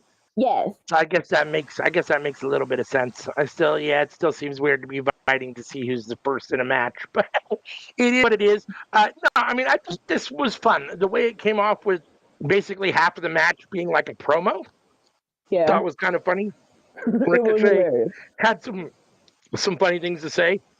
I'm not gonna lie and say that I wasn't kind of laughing when he was trolling MVP about calling it the whatever he called it, the international title last week, because I was like, that's not right. MVP fucked that up. So Yeah, to it's see so many Ricochet titles. not give him any quarter on that was kind of funny, and whatever. Um, you know, at this point in the way that they've been pushing Ricochet, this should be more than 5 minutes. And I understand making Lashley look dominant, but Ricochet has probably earned the right to have a little bit longer match than that. And I understand it was kind of a little bit unorthodox with the half the match being kind of like promo and the way it worked out and all those things. So I guess it is what it is. But I just think, like you said, not that I necessarily want more. I just think he should be given more. I mean, at this point, the way they pushed him and booked him, like losing to Bobby in 5 minutes just isn't the best look. And I agree, those robes are terrible. Like first of all, the name is terrible. The robes are terrible. Like you got to do better as far We as gotta do better. you got to do better. You got to come up with a better name. Got to come up with a better look for the three of them. If you're going to actually put them as a faction together, it's got to be better. So, but again, it is what it is. Bobby Lashley, like you said, will be the first person in the gauntlet, and that spells trouble for other people for sure. It should have that kind of. I mean, it won't because obviously the first pinfall ends it all, but it could have that kind of I don't remember what year it was, and maybe it was more than 1 year, honestly. But there was a year where Brock Lesnar was in the Royal Rumble, and he was out, and he 2020. just, Yeah. one person would come in and he suplex them, and they were eliminated. He'd stand and wait for the next person, and it's like to a certain extent, even though the one pin finishes and all, I could see kind of maybe some sort of dominant kind of, from Bobby Lashley like that to a certain extent. However, the match could work out without them being pinfalls, but him dominating people like that. So I hope it doesn't come off quite like that. I hope that it's more of a because that's not overly exciting. It's not. But we'll see what it plays out like. I mean, it's not the same kind of match, but we'll see what it plays out like. Yeah, no, like so crazy enough. I was like, I love the stipulation of you can win by the first pinfall, but like, let's call a spade a spade. At least 5 people are going to get in there before we start pinning people. That's the only thing about it. It's like you can. They're never going to do it where it's just the first 2 and all of a sudden someone wins right away. They're never going to do that. Right. But still, the thought of it is nice. It's nice. They do a recap of last week where it was Hangman. Well, no. Yeah, it was Hangman versus Hobbs, and he did take Hobbs out by drop through a bunch of electrical equipment. And then we have the match tonight, which is Shibata versus Hangman. Yes. And so this is a little promo from the Ops. And Samoa Joe is like, I see that we have a champion with the full backing of the company behind him. So this is your solace. So this is like a champion that is all about joy and happiness. Well, that's going to change very quickly because you are guilty of transgressions and crimes against the Ops. And I agree. I am here to collect in full. Side note, but he said it, but I'm just saying that they're like, Samoa Joe cannot be involved in this match. Okay, cool. But he was like, but I'm about to collect by Shibata. Death by design. And Shibata just went straight up Japanese talking, which I do not hate at all. But like, and they just stand their ground and they just look tough and badass, which is very, very good. I liked it. This got the job done. But any thoughts? I'm okay with Hangman not walking through, but beating, fairly handily to a certain extent and showing his dominance to a certain extent over Hobbs. Because I always say, there's levels to this, and I think Hobbs is a solid mid card guy, but I don't think he's a main event guy. Shibata, I have an issue with. I understand that it is what it is, and that he hasn't been booked all that strong per se in AEW. This dude is a legend, and this dude is an amazing wrestler. He should be in the main event picture. And the idea that Hangman Page is going to kind of walk through him on his way to Samoa Joe, that Samoa Joe's feeding. He's not, but that, he's feeding Shibata to Hangman Page. That's how it kind of feels. And I'm not a big fan of that because I think Shibata deserves a little bit more than that. But at the same time, it is what it is. And I'm excited for the match between Shibata and Hangman Page, which we'll talk about when we get there. So, Shibata sounded great. I don't have any idea what he said because I don't speak Japanese, but he sounded great. And the body language and the inflection, all that stuff was great. And Joe's always a very solid promo. So, I mean, I love the Ops. At this point, I love the Ops. I'm so on Hobbs. I mean, I like him. It feels like you've got two megastars in Shibata and Joe, and then kind of a drop off with Hobbs. And I know that they want to push him, and I don't think there's anything wrong with Hobbs. I don't know. His personality has gotten better. He seems to have come out of his shell the last month or so, which is nice. He's like being a little bit more. Just I don't know, just outgoing, I guess, a little bit more. Yeah, having more fun, which is good to see because he's definitely lacked. And I understand he's a big mean monster, and maybe he's not supposed to laugh and all those kind of things. But it's like he's got to have a little bit more personality than just Hulk smash, right? So, which is kind of how he's been to this point. So yeah. I mean, Hobbs as a third person has always been a little whatever in the Ops for me, but I love the Ops in general. So this is fun. Yeah. All right. So next up, we have. They tell us a little bit of a rundown of the Full Gear card. It's going to be a $1 million money match between Kenny Omega and Jurassic Express versus the Young Bucks and Josh Alexander. Tonight, we're going to have the Young Bucks and Josh Alexander face the Skyflight, which is Top Flight and Scorpio Sky. We're like, yes, more television time for Scorpio Sky. Let's freaking go. And then we fast forward to the backstage where you can see the Young Bucks looking at their past Full Gear moments, and they have had so many. It's like it's only been 5 years, but they're definitely a highlight of Full Gear. Renee Paquette comes in. She's like, "Listen, Young Bucks, I know you're looking at your Full Gear memories. Can we talk about the moment and the question of the night of will you join the Don Callis family?" And here comes Don Callis talking about, "Renee, we don't need any gotcha journalism from you. Tonight is a big match for my guys, the Young Bucks, and they will make the great decisions of their lives." Like, you don't have to say anything now. I'm like, haha, how about this? How about you go out and I do my patented entrance for you, huh? How about that? And so they go out. And of course, the music played and Don Callis, I can't stand it, but it's very entertaining, where it's like, the greatest tag team on the planet used to be friends of that crap bag, Kenny Omega.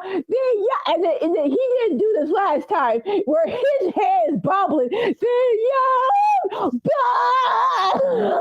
while the pyro's going off, and there's so much freaking pyro. This is hilarious. I think it's going to end sooner than later, but this has been quite fun. Anything about this little segment? It's fun. I mean, I don't know. They're definitely dragging out Young Bucks joining the Don Callis family. I'm curious to see what ends up happening. It feels like at the moment that would be kind of the smart thing for the Bucks to do, but who knows? We'll end up seeing what happens. I'm leery of more people joining the Don Callis family, so I'm not necessarily super anxious for that. But at the same time, it would be fitting for the Bucks at the moment because they seem to be kind of directionless and rudderless, and it seems like he can provide them more direction and can foot the cost for some of the things that they are too broke to afford at the moment. So. Understandable. That's why they're lingering just a little bit. Again, like the match has started, and this was great. Like we said, Top Flight and Scorpio Sky versus Young Bucks and Josh Alexander. We haven't seen Top Flight in a minute, and they haven't been hurt. They just haven't been on a TV screen for whatever reason. So it is glad that they get this shine.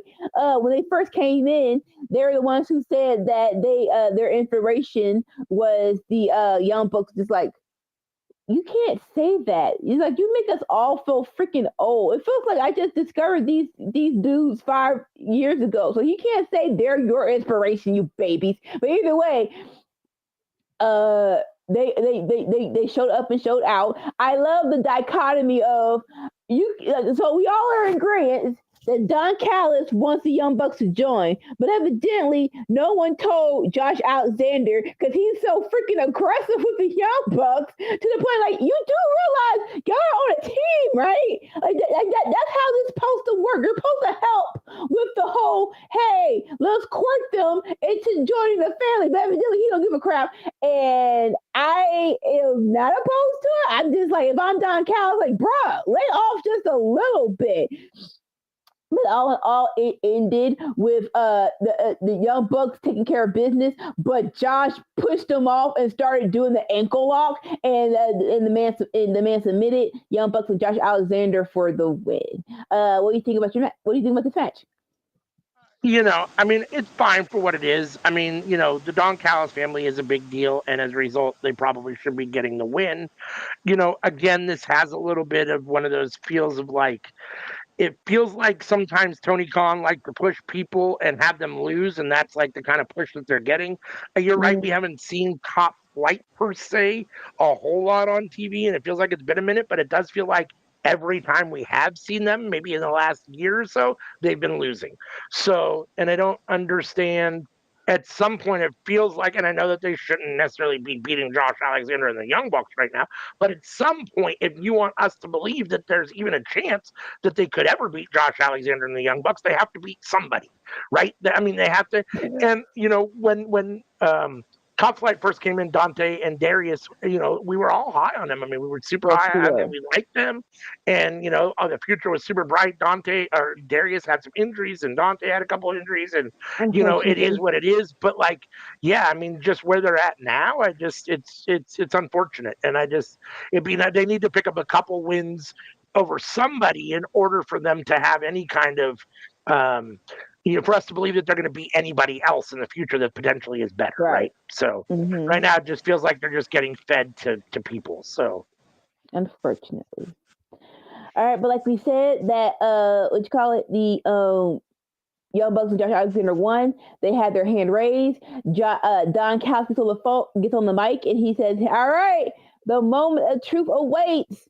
All right, Young Bucks, declare to everyone that you're joining the Don Callis family." I was very skeptical. I talked about this on the cookout of they're having this decision now, and it's like, I'm not sure. Like sometimes they need a better layout of what they want to happen before and after pay-per-view, because this felt weird being here. Like we've already established that we're going to have Matt Jackson and Josh Alexander versus Kenny and Jurassic Express at Full Gear for the money, right? So it's like, why would you ask if they're joining now, then, or until after the, you know what I'm saying? Like, why we asking question now when you have a match on tonight? So it's like, shouldn't this be a question afterwards? I don't know. But like, so Don Callis says it, and Matt and Nicholas Jackson are a little weary. They're like, they don't want to. They're not saying anything. They're just being very, very silent. And Don Callis is like, "Come on, guys, don't be shy. Tell everyone you're joining the family." And they're like, right. And then here comes Mr. Ruthless, Don Callis. Well, there's a whole lot of benefits in joining the family. If you're by yourself, you don't have protection. You don't know what's gonna happen. Oh, now we threatening people. and when you threaten people, it's either we call it flight or fight, and it's like, either you're scaring me or you're pissing me off. It's more so like with the Young, it's like, Okay, you're kind of pissing me off. I don't understand why you think that is going to help your situation. But here comes hear the battle cry. Here comes Kenny Omega with his chair to avenge his good brother. What's his name? I don't want to be disrespectful. The dude that got hurt on Collision. Kota Ibushi. No, not Bushi, the other one. The one who always has the headset on with No, Nakazawa. Yeah. So he here to avenge him. He has a chair. He so a couple of Don Callis families come meet him towards the ramp and like, sir, he has a chair. So basically he easily, hits him with a chair. He goes in, he's beating the crap out of Josh Alexander, and the Young Bucks are like I think Nick was trying to help, and Matt was like, oh wait, hold up, just give him a minute, let me just look in. Then they finally, like not even aggressively, just like take him off of him. And King's like, what the frick are you doing, bro? Well, what's going on? And of course, this gives the opportunity for the Don Callis family to hit Kenny Omega from behind. And then here comes Don Callis. He's like, I got a better idea. You don't have to say anything to prove that you're part of the family. Just give Kenny Omega a good old we call it an EBT trigger, but no, it's a BTE trigger, but you broke. So it's funny. They're like, come on, just give him a knee. So again, they're very, very nonchalant, grabbing Kenny Omega's arms. They seem like they're going for it, but here comes Jurassic Express to a rescue. They never explained this, but I thought they should have explained this. Jack Perry has a shovel, and Luchasaurus have a vacuum to help out Kenny Omega. And just to that, it's like, why do you have a vacuum? Like, there were no chairs around for you. There were no kendo sticks. There wasn't anything that was less heavy to carry from the back up to here. Why do you have a vacuum, sir? And so Don Callis and Young Bucks run off, and that's the end of the segment. What do you think about all of this? It was definitely interesting for what it was. I'm not sure. Yeah, I didn't quite understand the vacuum and the shovel. I mean, this stuff with the Bucks joining the Callis family is fine. I mean, it's moving a little slow for me, and I hope that they don't drag it along too much longer. Hopefully something, happens one way or the other sooner than later. But at the moment, it's kind of fun, I guess. Jurassic Express and Kenny Omega together is fun. I thought this was fine for what it was ultimately. Yeah, I do feel like it's going to end at Full Gear. Like Full Gear, either like the Young Bucks will out on Josh Alexander, or they ultimately hit Kenny Omega. I feel like they're going to do it tonight. They're going to make the decision. I hope so. Right? Like this is not. Yeah, we're kind of through with the whole drag out part of this. But now we have a backstage interview with the Babes of Wrath, and they are on 10, where they're talking about the semifinals of the tag team tournament, and no one was, they have been underestimated. And I get that to a point, because we were all doing our predictions of the tag team tournament. I don't think we thought, because again, this tag team, the first round has been some real knockouts, whereas basically it was them versus Mercedes and Athena, and it's like, dang, we did not think that that they're going to win, because it's Mercedes and Athena. They're not even past champions. They're champions now. So just, it made sense. But now they're like, but because now you underestimated us. Now that we feel the wrath about Sisters of Sin, you saw what we did at Blood and Guts, and that'll be a taste once we get to the semifinals. And then at the end, they're just like they're feeding off each other. And I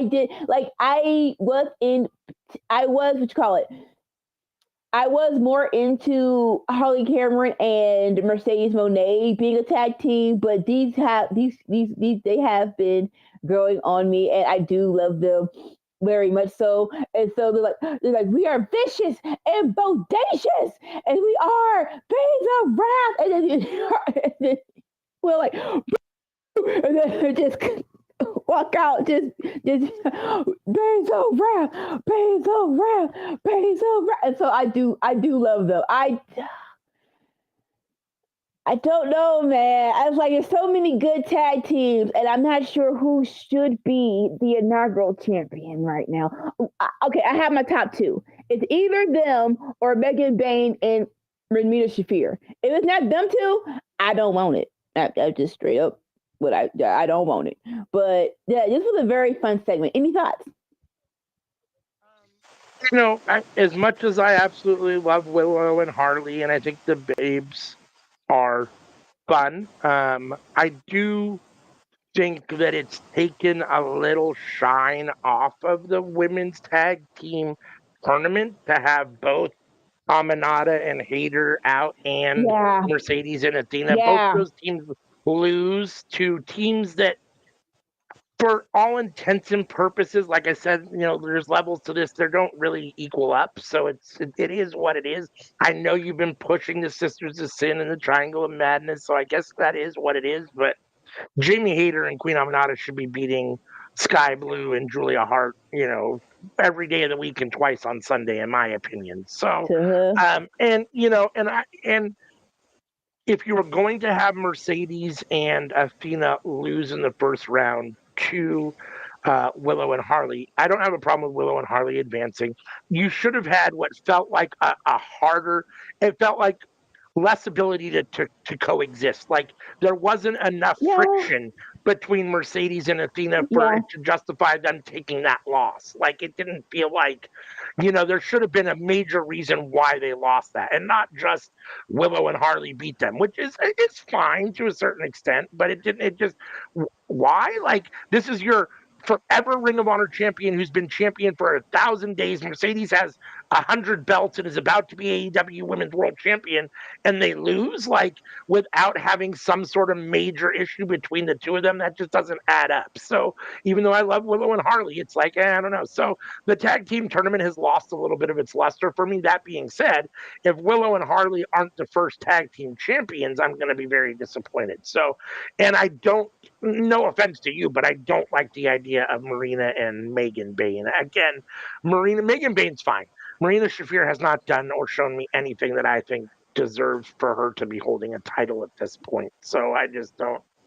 We need to see a whole lot more from her in the ring before I think she's ready to be holding a title. And to a certain extent, the same thing for Megan Bain. Like I like Megan Bain, and she's okay. They've presented her as very strong, but at the same time, like they haven't necessarily put her in that main event picture per se quite yet. And so it feels like she's just a really dominant mid-carder to me at the moment. So I don't know. The whole thing is kind of weird, but I think it's got to be Megan and Harley at this point. Although it wouldn't surprise me because of the way they push them if the Sisters of Sin end up being the inaugural champions. I just, as disappointed as I'll be with that, it wouldn't surprise me.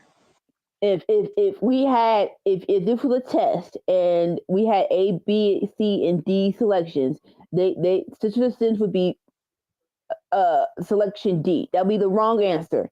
A, B, and C I'm okay with, but Sisters of Sin is the wrong answer. It's like, no offense. I would Megan Bain and Marina, at least it'll be like a power. They're presented like a dominant force, and I do love that when it's done well. So that's why I'm like, I wouldn't be mad if they win. But Sisters of Sin, no. No. No. All right, and so next we have our next and last match for the gauntlet, which is this will be position 2 of the men's match for the national champion. It's like at least you gotta have someone to compete with. So again, this is the second best spot to be in to get a quick pin to get the match over with and win the title. And this is Shelton Benjamin and Speedball Mike Bailey. This had more time, which I am very much appreciative of. This was really good. Again, Speedball has been in the team with Kevin Knight, and they've been doing well. But let's not get it fooled. He is a single competitor. So I love that he got this shine in this match. And MVP was great on commentary. Him and Danielson going back and forth on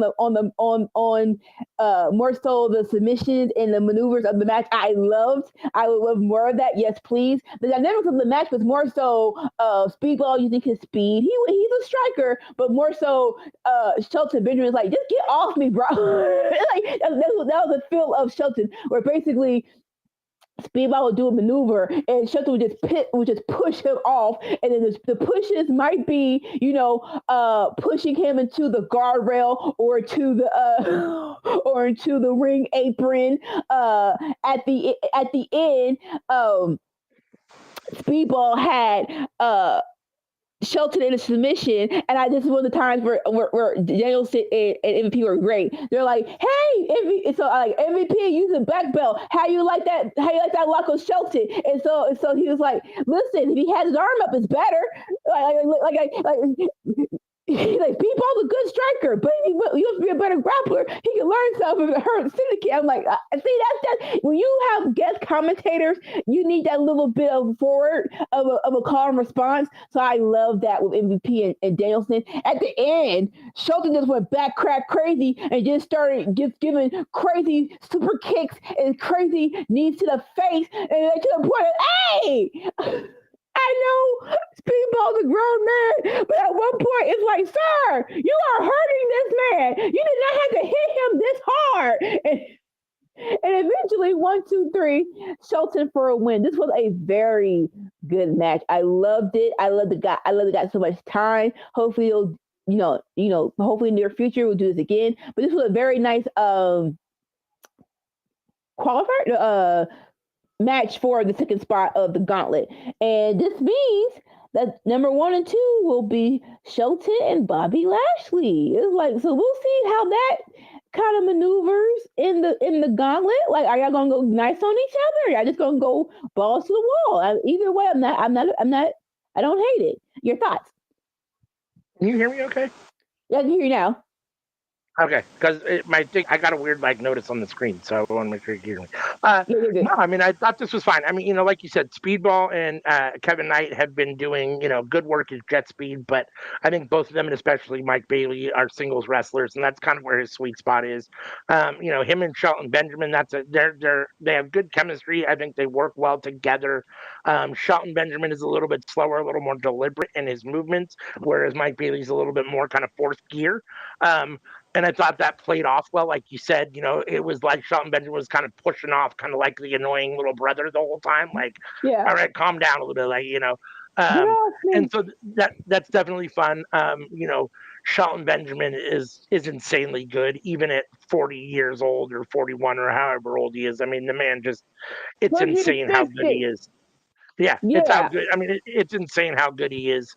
I'm a little surprised. I'm not gonna lie. Even though I like the twist, I really, really, really expected Mike Bailey to get the win here. I didn't necessarily think we were gonna get Bobby Lashley versus Shelton Benjamin opening the gauntlet. I enjoy it. I think it's going to be fun. It makes it very exciting because, they have this Hurt Syndicate relationship. And for all intents and purposes, this isn't any kind of big deal. They're just going to do what they do.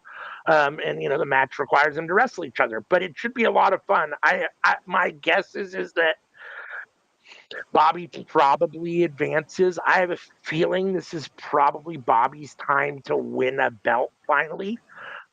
Or to win a belt.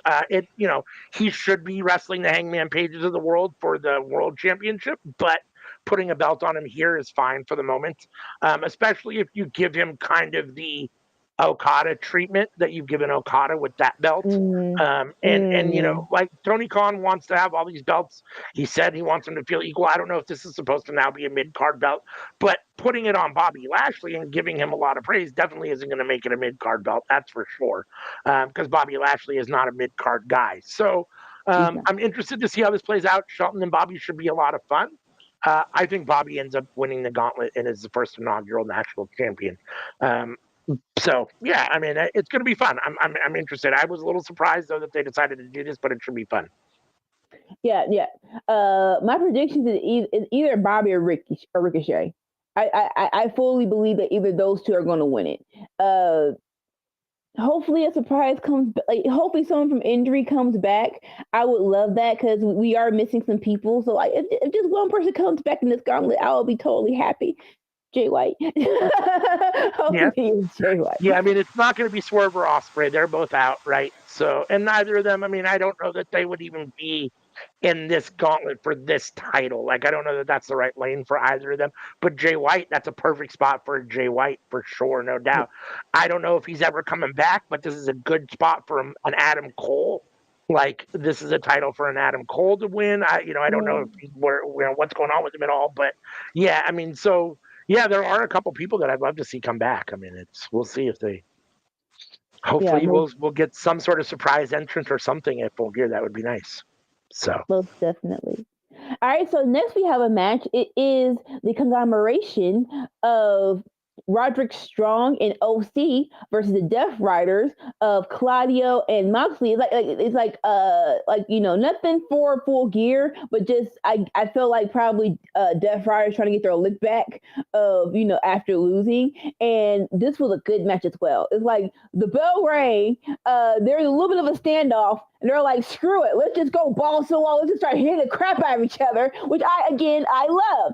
And Roderick, I do appreciate them putting more shine on the conglomeration because these are, if you're talking about just straight up wrestling wise, your top wrestlers. Like they can go with anybody. Like Roderick Strong, I love this for him, where you can tell like him going toe to toe with Claudio in another world, like early Ring of Honor or NXT. This would have been a what you call it, a match for match. Like right now, in people, if you're just watching AEW, they're like, "Oh, how is Claudio taking all this?" But no, if it was 10 years ago, this would have neck and neck with Claudio and Roderick Strong. Like there are chops and everything. But again, Claudio's just that dude where he's just overpowering the crap out of people. But Roderick and OC are using their speed, which I do love. Marina was out here with the Death Riders, and I do appreciate that because it is like it's been a minute. I know you got your own thing, and I do want you to have your own thing. Like that is the goal of hopefully when this group eventually disbands, that everybody will be on a trajectory where you can at least they'll still have basically they'll still have jobs. They'll be still somewhat important. But it's like it is nice to see Marina hyping up Moxley before the match. But again, like it was very neck and neck. Roderick was going to town with again Claudio with the suplex from the top rope. But Claudio's Claudio, and his uppercuts are just straight nasty. At one point in time, when Moxley was in the match, and it felt like he was a little bit in danger, here comes Yuta to be the distraction, and that definitely gave Death Riders the advantage. My, John Moxley put the Bulldog choke onto OC, and OC tapped out. Death Riders for the win. Any thoughts? no, not really a surprise here to a certain extent. I mean, I Yeah. kind of, even though Orange Cassidy, has been booked strong in the past, Roderick Strong hasn't been overly booked great. And the Death Riders are the Death Riders. I mean, it's John Moxley and Claudio, so it doesn't surprise me that they got to win here. Solid match. I did think that they gave time for Orange and Roderick to look strong, or no pun intended, to look strong, and have a good showing. Moxley needed, kind of a win by submission, I guess, to kind of regain some of his footing to a certain extent. This is kind of what you expect from John Moxley. So in that regard, okay, we got the traditional Moxley win with the Bulldog choke. Yeah, I thought it was fine for what it was. I mean, again, I'm much more interested in John Moxley taking losses and what that means for the Death Riders and some sort of story there than I am just him kind of weathering it and all of a sudden just becoming Moxley again and just nothing really. Like the Death Riders have been around for so long that something really needs to happen. I think it's time for some big something to happen. I don't know what that is, and I hope that that's Moxley continuing to spiral and he leaves, or they kick him or something like that. They turn whatever, but I'm always leery. I don't know. And then when he gets the win like this and they look so strong again, it's like, ooh, I don't know. Maybe we're just going to continue to have the Death Riders as they've been. So I don't know. I'm torn at the moment, but this was fine for what it was. It was. So afterwards, like I said, Moxley had OC in the choke, and he was not relinquishing. And the Death Riders were doing their Death Rider thing of trying to beat him up. But here comes Cal O'Reilly with his own music and his own little pop coming rushing in to beat to stand up to Moxley, and that's when Roderick got back into the ring. Their little paradigm. What is it called? Paragon. There we go. Still a stupid name. They came in with a tag team thing, and like almost immediately, right? Cal O'Reilly went for the ankle of Moxley, and Moxley's tapping, and I understand, but yeah, Dale's is trolling. He's tapping again. He's tapping. It's like I get it. They're trying to unalive you, so I can't even say that you're unjustified. But it's like, come on, bro, relax. It's like he's tapping again, and you see Yuta is trying to kick the back of Kyle O'Reilly's neck to get him to stop, but he is not stopping. Here comes Dan Garcia to help out, but he is like he fully has Moxley's ankle. He's not relinquishing it, and like eventually the rest of the crew comes out and helps break this up, and they pull Moxley out of the ring and help him onto the crowd. And Cal O'Reilly gets on the mic. He's like, Moxley, you have sensationalize my taste for blood. So how about this? At Full Gear, we have it all. It was basically a no disqualification match. He said a different word, but it's basically a no disqualification match. And then he's like, and you'll do what you did at Blood and Guts. You will tap out, and that enraged Moxley. Like, fine, yeah. You think I'm scared of you? Fine, I'm gonna do fine. It'll be like you can tell he's just going off when he said that little last part of tapping out. And so at Full Gear, because we did predictions on Tuesday, but we all knew that there are going to be some freaking matches added before we get from the cookout to tonight. So this was nice. This would be the calling card. Like this will be like, all right, if you like, let's see if I get Blood and Guts was last week, and you want to kind of build on that. I would prefer this to be a submission match.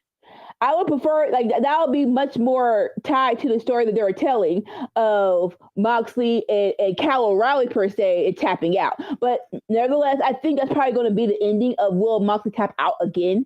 This is a fine. That'll be a fine little addition to Full Gear.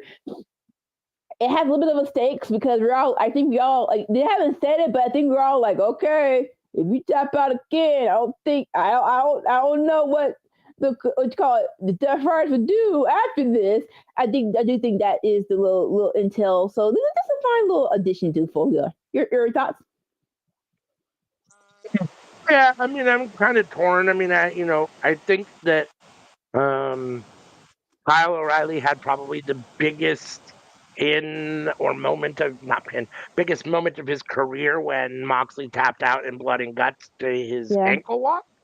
And what I don't want to see is then Moxley come back and just essentially beat him or walk through him to a certain extent at Full Gear. I don't know that would happen, but like I don't want to take off all the shine that you have on Kyle O'Reilly at the moment. Like he's looked really good recently. He's had a couple good matches. He's been in this position. And what I don't want is John to just come in and look dominant. And I'm concerned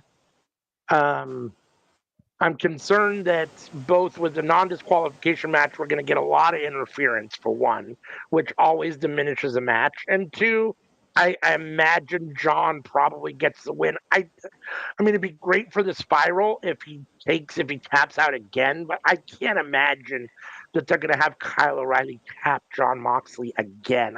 Not clean.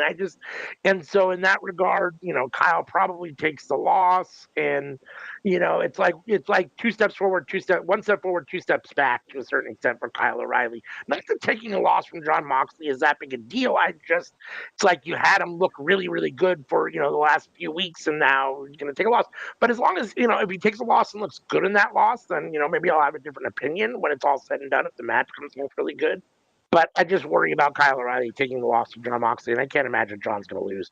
Not in a no-holds-barred match where he can have all the Death Riders involved. Now, to be fair, Kyle's got some friends too, so it is what it is, and this probably ends up leading to some. God, I mean, we just had Blood and Guts, right? So it's like, what more could it lead to? But it feels like we're almost building up to another multi-man match, such a stupid empty in the arena or Stadium Stampede type of situation almost. Like, I hope we don't do that, but it's like these guys just keep circling each other, and it's like at some point they got to move away. So if this is the last match and this is kind of the end of the Death Riders and the conglomeration stuff, then I'm fine with that. Depending on who gets the win, I just worry about Kyle O'Reilly after the match is over. And just kind of where, what his reputation is like when it's over, or what his positioning is when it's over. I'm more hopeful than you. I do think that there is a situation where Kyle O'Reilly beats Moxley, more so because we are in a downward spiral. So it's more so, will we hit rock bottom, or will y'all just let him climb up from the ashes is the question, right? So we'll see what happens. We'll see. I agree. All right, now backstage segment with promo with Brody King and Bandito, and talk about FTR. Like basically, Brody King was like, FTR, you are probably by far the greatest tag team in the world, in history, in AEW, but for some reason you're still trying to prove this to yourselves.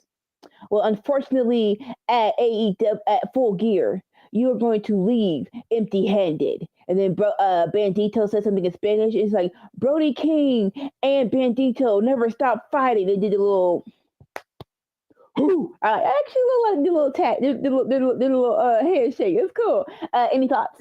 It's fine. I mean, my guess is my gut tells me this might be the end of the Brodito title run because it's FTR and beating FTR is always a challenge, especially if you're going to do it somewhat clean. I don't know how you work that in because they are the best, one of the best tag teams on the planet. They don't lose very often. So, and they've got Stokely in their corner. So I think it's a big mountain to climb for Brodito. Man, if Brodito can get the win though, like it would solidify them as being a very solid world tag team champion, and having a solid championship run. Okay. Yeah, I mean, I'm going to be interesting to see what ends up happening. I mean, my heart wants Brodito to win, but my head and brain says FTR probably gets the win. It's probably the end of the magical Brodito title run, but it's been fun, and, the match itself should be fun, so. Yeah, definitely. And then, then we have Mercedes Moné walking down the hall. We're going to get her versus Red Velvet at Collision, which is later on tonight for the ROH Television Championship. Sure.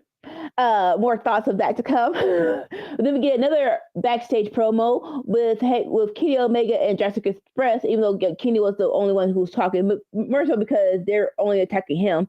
And well, they attacked Jurassic Express, but they're attacking Kenny's friends. That's why he had more to say. So he was like, they say money cannot buy you happiness or friendships. And Don Callis, you proved that when the second I became inconvenient, you got the money to pay for the next talent you get available. And the Young Bucks, as we say, money cannot buy friendships, but Young Bucks, sadly, you have proved me wrong. Josh Alexander, you broke you broke my friend's leg, and you're proud of it. And then you broke my homie's leg with the headphones. I can't say his name. What's his name? Nakazawa.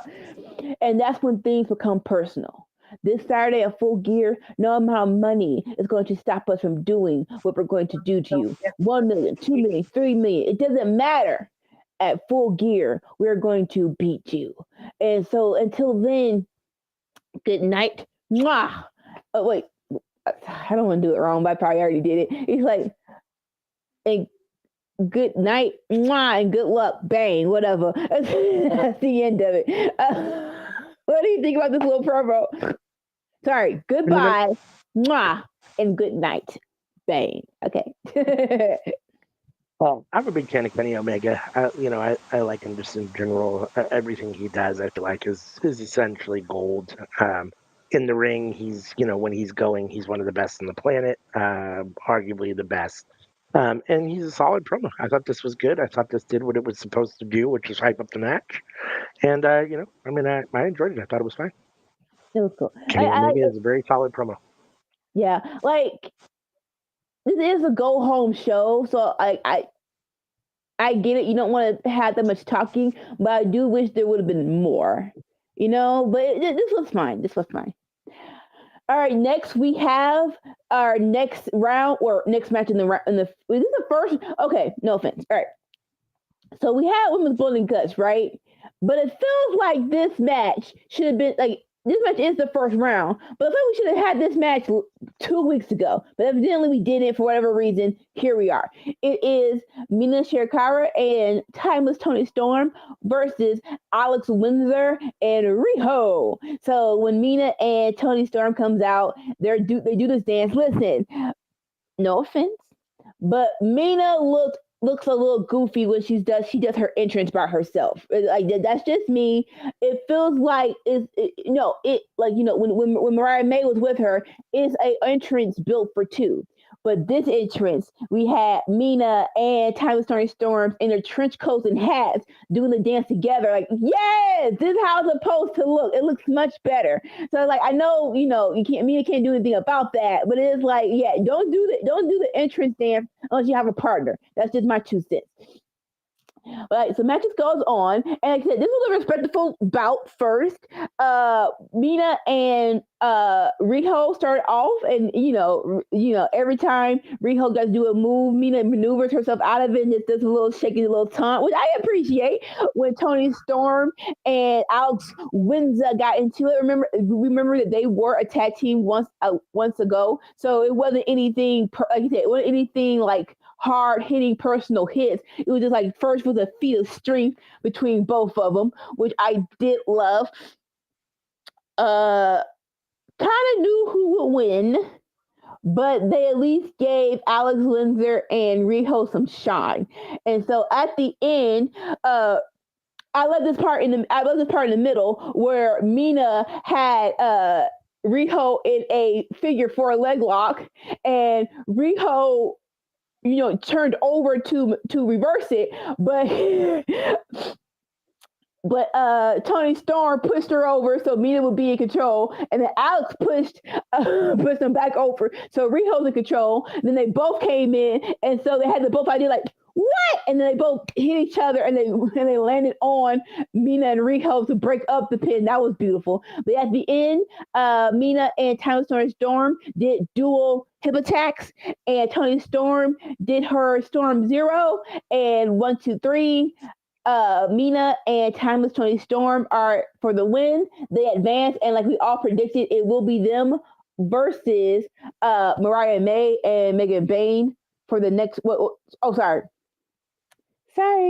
They advance in the next round, and whoever wins between Mariah May and Megan Bayne versus Ty J will face them in the next round. We say that, but again, we already had our record busters in the first 2 matches. We don't need any more record busters. We like no offense, but yeah, we're done with that right now. What were your thoughts on the match? Unfortunately, you're right, and I think they kind of tied their hands a little bit. When you have the Sisters of Sin take out Jimmy Hayter and Queen Aminata, and then you have Athena and Mercedes lose, you really can't let your other main event talent probably duck out, right? So the reality is that Tony Storm and Mina Shirakawa are at least somewhat of a tag team. They've wrestled as a tag team before. They at least have some kind of real chemistry together and some whatever. So I didn't think there was any chance of them really losing to Alex Windsor and Riho here, unfortunately. That being said, it's still a fun match. I mean, I like Alex Windsor. Rio's fine. Riho is fine for what she is and what she does. So, I enjoyed this, but there wasn't a whole lot of predictability here. I assumed that Tony Storm and Marina Shirakawa were going to get the win here, and they did. So, I guess at least we still have Tony Storm and Marina Shirakawa in the tag team tournament. I mean, if they had lost here and another upset, it's like yeah, then you start to almost lose interest. Not that there aren't still a couple decent tag teams, but it's like a lot of the shine falls off of it when the mega stars are no longer involved. So yeah. So we had me. So I'm not sure how. Like, I like this little part of the show where they have Renee Paquette like a back.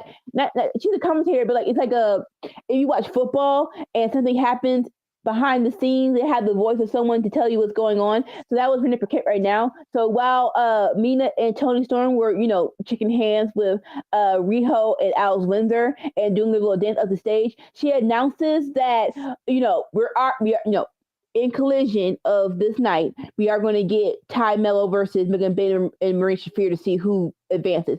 And like whoever wins that match, they're going to be a 4-way women's tag team match at Full Gear. Whoever wins gets to pick the stipulation for their next semi-finals match, which is okay, cool. You trying to think. The only match right now at the only women's match at Full Gear is Mercedes versus Statlander. So for another women's match, I do appreciate this. Okay, nice. Nice little way to put in another women's match. I do appreciate it. Hopefully it's on the actual card and not 0 hour. But what do you think about this little development? I think it's fine. I mean, again, you backed yourself into a corner. You've lost some of your stars in the tournament, so now you have to try to do something to try to give it a little bit more oomph, which the stipulation is going to try to do, I suppose. Okay. I mean, it is what it is. I mean, the fact that you're competing for the women's tag team championships and to be the inaugural should be more than enough. And I guess it is, but at the same time, like, I don't know.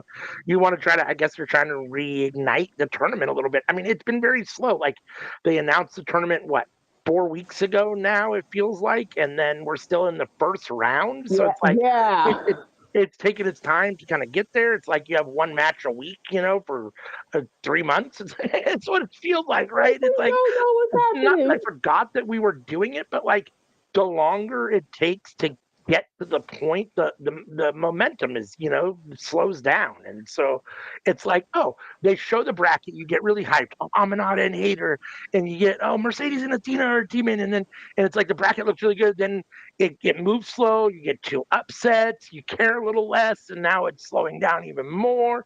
So now Tony sees that, so now we're gonna have this 4-way to add a stipulation to it so that you can kind of maybe bring the excitement back up again. It's like you didn't have to do all that. You could have just let some other people win, not have the upsets, and maybe you could have just continued on with the excitement from the beginning if you had done it all.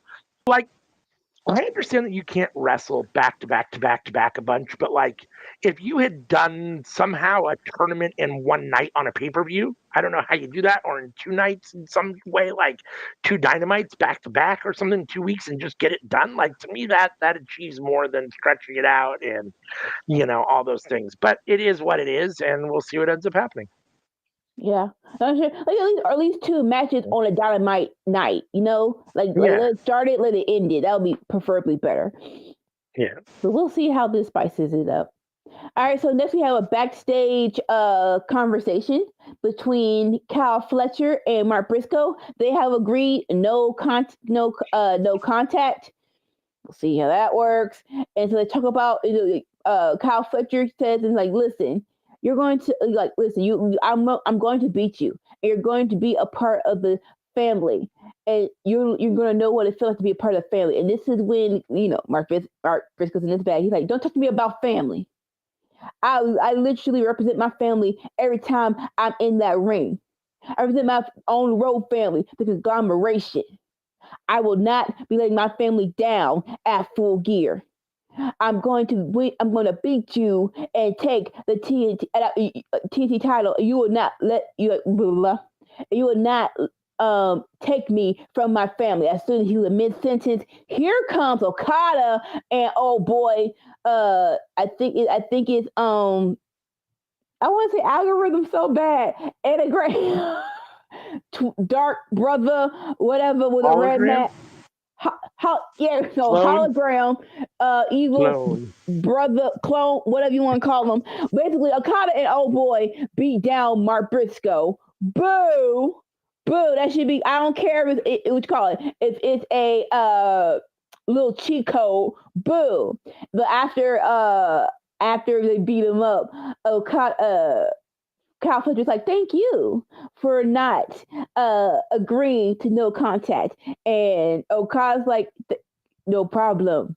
I'm glad to help, even though Takeshi's not here to. It's like, you don't have to throw this much freaking shit. You can tell Kyle Fletcher's like, ugh. They're gonna make me. They're gonna make me choose. I don't want to choose. Very good. Decent promo. Decent segment. I do love Mark Briscoe. He is one of your top talkers in AEW. I don't know who's going to win. I don't know who. This is probably one of the biggest surprises of the night to see who wins. But it was a fine little segment. Your thoughts? No, I mean, Mark Briscoe continues to impress. Every time I see him, he's, getting better. And he has grown leaps and bounds as a singles wrestler since, unfortunately, since the death of his brother. And he's kind of had no choice.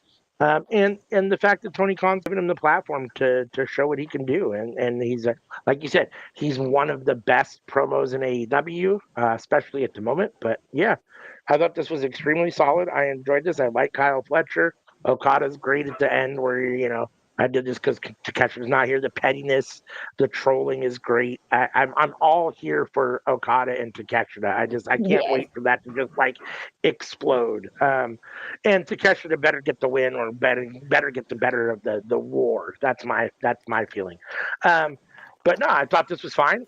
It does what it's supposed to do, which is hypes up hypes up Briscoe versus Fletcher for that title. And like you said, this is probably the closest in my mind to a 50-50 as far as who's going to get the win of all the matches at Full Gear. So yeah, I don't know. I mean, like I said, my heart wants Mark Briscoe. My brain kind of says probably Kyle Fletcher, but again, I don't know. I mean, we'll see what happens tonight. Make sure and tune into Full Gear tonight to see what ends up happening.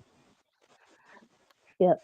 Like I said, so we're hyping some matches up. So here's another backstage promo from Pac talking about Darby Allin. I have called you out a week ago and you have not responded. I promised that I would break your neck, but I settled for sending your corpse to the burn unit. We all know that you're fine. So how about at AEW Full Gear, the match we have, I'll leave my family behind because I don't need them to defeat you. It'd be a good old fashioned match because you know what I know. Without the bells and whistles, you cannot beat me. I love that, and I even though Darby hasn't responded, I believe we all know he's taking this match, right? We all know it's going to happen. And people forget, I don't know why they forget, but some people forget that Darby is a very excellent wrestler. He likes to burn stuff and getting beaten up. Don't know why. Call a therapist, but he is a great wrestler. One of the top two that comes to mind was him versus Ospreay in the Continental Classic, and that was a beautiful match. Him versus MJF at one of the early pay-per-views, that was gorgeous. Still mad that MJF cheated and then beat him with a headlock, and like you hit him first, so it's not sorry. But so if anyone forgets how good Darby is as a wrestler, period, what's the word? Strap yourselves in because you're in for a treat, especially against Pac. Don't know who wins. I'm going to assume Darby wins. That's what I'm going to assume. But any thoughts on this promo? It's fine for what it is. I mean, I'm not, I can appreciate the Pac is good at what he does as far as on the microphone. I'm just not necessarily the biggest fan of it. I'm not a huge fan of. I don't. Just sounds terrible, and I don't want to. Just sounds horrible. But his accent, for some reason, just rubs me a little wrong. And the way he talks hyper deliberately sometimes is a little much for me. But it's fine. I mean, for what it is, I mean, it's fine. I'm excited for Pac versus Darby. It should be fun. I It should mean, definitely we'll be fun. see. We'll see what ends up happening. I mean, I think it's kind of interesting that they want to strip everything away and have a real wrestling match. I don't know that the Death Riders can do that, but we'll see what ends up happening. Again, remember, Pat, even though he has cut his hair and looks weird with no water on your body, in the ring by himself, he is one of the best competitors out there. And like I said, Darby, he's good too. So this should be good. I'll probably compare it to Pac versus OC when we first found out, OC can go. It's probably gonna be like that, but we know Darby can go. He didn't do the whole lady thing, so it's gonna be good. All right. Now it's time for the Dynamite main event where we have Shibata versus Heyman.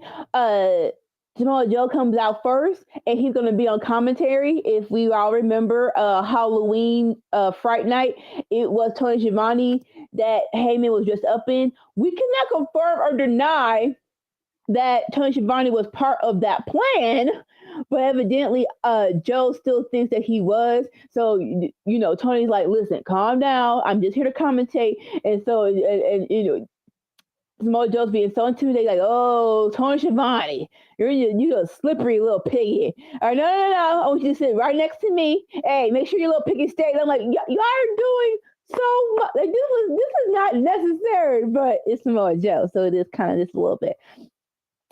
So Shibata comes out by himself. I don't like that you cut his theme music. Like the whole first part of the freaking theme music where it's smooth, sexy music. Y'all done cut to go straight to the chords. Boo. Boo y'all. But nonetheless, he comes down the ring and Hangman attacks him from behind.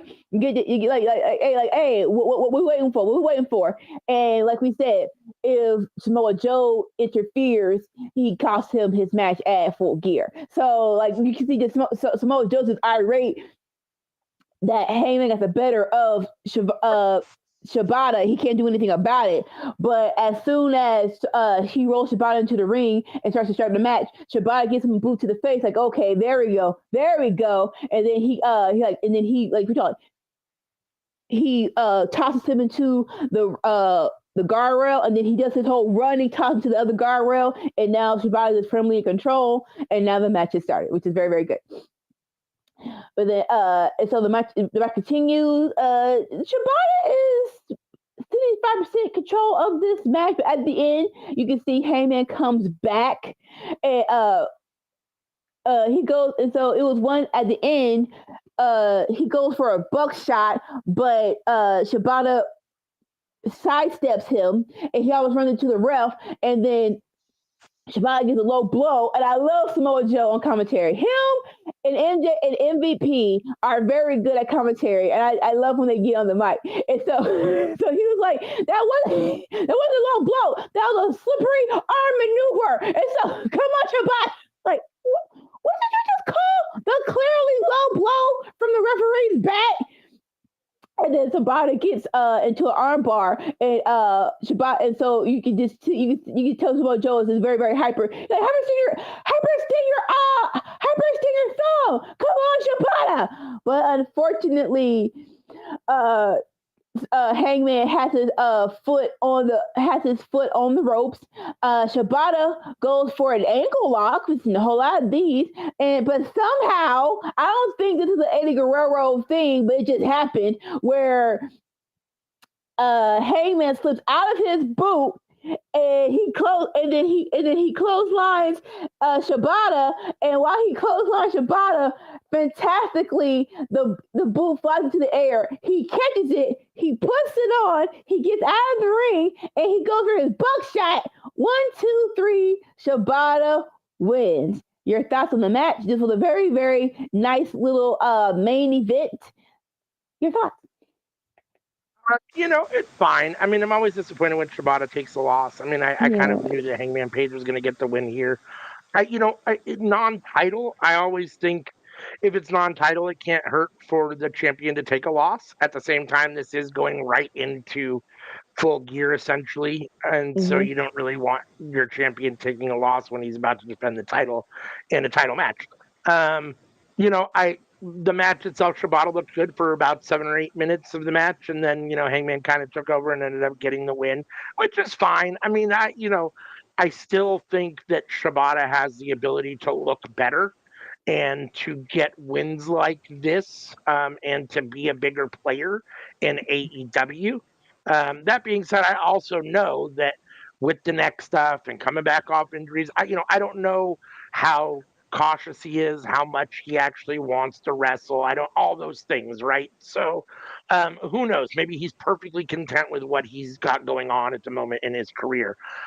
Losing to the world champion is never a bad thing. And you assume that Hangman's going to get the win here. Shibata did look good. Joe on commentary was great. The back and forth between Hangman, ultimately still focusing too much on Joe at ringside and not enough on Shibata, allowed Shibata to have the upper hand at several different times, and showed a potential whatever flaw in Hangman. He's too focused on Joe. Still wasn't really enough. And the fact that Hangman's good enough, I guess, to let Shibata beat him up for 7 minutes, be unfocused, and still turn the switch and get the win is a little disheartening as far as the way they show Shibata, but it's great as far as a way to show your world champion. It makes him look really, really strong. Yeah, I mean, Joe, and I think we kind of know what to expect from Joe and Hangman. We've seen it before, so there's not, I don't know what else we're gonna get, but the match should be fun. I'm assuming that Hangman gets the win again, but the match itself should be fun. Yeah, this was fine. This was fine, and for a main event, I thought it was fine. The wrestling was good. You have your champion in the main event match. Shibata's a solid wrestler. The wrestling was fine. I thought this show for a Collision, for a go home show, for Dynamite, for the Dynamite portion of it, for the go home show, I thought it was good. I mean, I gave Collision a C. I'll give this a B. I think this was a solid grade above. It was one grade above, so I'll give this a solid B for Dynamite. Like you said, I was trying to roll over to Collision because it's technically the end of Dynamite. It was like, again, calling it a go home show kind of take some points down, because I'm trying to think, like, how much did we really focus on Full Gear? We had the 2 women's matches, which were fine. The 2 tag team matches, again, it was cool, but it would have been hot if these matches would have led into Full Gear, like the finals would have been at Full Gear. But sometimes it doesn't really work that way, which is okay. The whole thing with Moxley was okay, cool. Hangman and Joe, I love Hangman and Joe. This does feel more predictable than all the other stuff. Whereas, like, I do think Heyman does beat Joe, even if it is side of a steel cage. They do their best to hype this up, but it does sound predictable. So with that, I gave Collision a B-. I'm with you. I'm gonna give this a solid B as well. This was cool. This was cool. Yeah, no, I agree. So that was the first 2 hours of the 3-hour show on Wednesday, which was Dynamite. I don't have another banner because I totally forgot that there was another hour, because I didn't forget. I just didn't create a banner for it. But the second or the third hour, I guess, kicked in, right? Yeah. And as we rolled over, we've got FTR. Remember, Hangman got on the mic to talk to Joe, and he was like, "Joe, I want you to know that because you're behind that little commentary desk, you're surrounded by a bunch of crazy fans. I want you to realize that you are alone, because I sent Hobbs to the hospital. I sent Shibata, they beeped it out and it got. I'm like, what did he say? Do you know what he said? They beeped it out, but the crowd started chanting something that couldn't make it out. I'm like, what could he have possibly said that it got beeped out? I sent Shibata to what? I don't know. I don't know. But he's like, yes. And so he's like, I already beat you once. And at Full Gear in a cell, I will beat you again. And you can just see that that Samoa Joe is just incensed. Because he knows that he is right. He's like, you will be alone. Not sure how much the officer was going to help because they really didn't help last time. They just turned heel. But maybe that was a plan. But like right now, it's not going to happen. He's like, remember what happened last time I was in a cell with another man. And don't think for 1 second to keep this championship, I won't do it again. It's like, I don't think he's going to be injecting needles into anybody, but they might try to get close. Not sure what the proximity of closeness is to that, but I would like him to try. Like, hey, it's in a cell. So, yes, go for broke. See what you can do to kind of get close to it. But your thoughts on this little segment? I maybe it was because it was just post match, but it felt like very breathy, and his voice was incredibly deep, and I didn't really care for it. Like the way it came off, I didn't like his presentation of it. Like his voice was very deep, and it sounded like he was super like, and I couldn't like I don't know, like I just couldn't. I don't know. It came off poor to me as far as a Hangman promo. What he was saying was fine. I just thought the delivery in that situation didn't come off great. His voice was a little rough. He sounded way too deep. It was too hard to kind of not understand what he was saying, but just, yeah, I don't know. It felt very breathy and very deep. And I just, yeah. I mean, the content of it was fine. But again, I just, yeah. Understandable. All right, I think now we're officially in Collision. Okay. Let's see. So FDR is ready to take out Bandito and Brody King at Full Gear because they want those tag titles again. No, it's fine. I mean, again, this is a go home show, so continuing to hype up stuff for Full Gear. I'm assuming that FTR gets the win. What do we want to say anything about this little promo package or this match anymore that we've already talked about? Yeah, like I like all the promo packages of tonight. It was decent. It was cool. You got little shots about Brodita's mama in there, like boo, like come on, stop. But I like the whole. What you think what you're doing is gonna matter 9 years ago? No, and it's like y'all suck. Stop. I'm with you.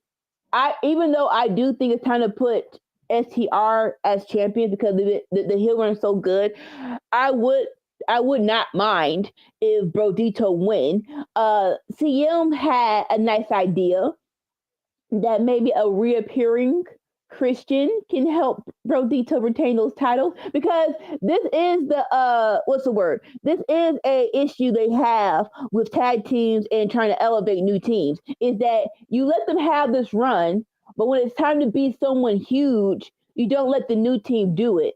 Like they might do it to win the titles, but to retain them, you never give them the big win to retain them. So I would like just once that you would have them get the big win to retain the titles. I would love that. I do. I would. I agree with that. We had another women's tag team tournament first round a match. Megan Bain and Marina Shafir versus Ty Mello. First round. I'm like, what? no, sorry, but I'm like, I thought like, do we not do this yet? Right.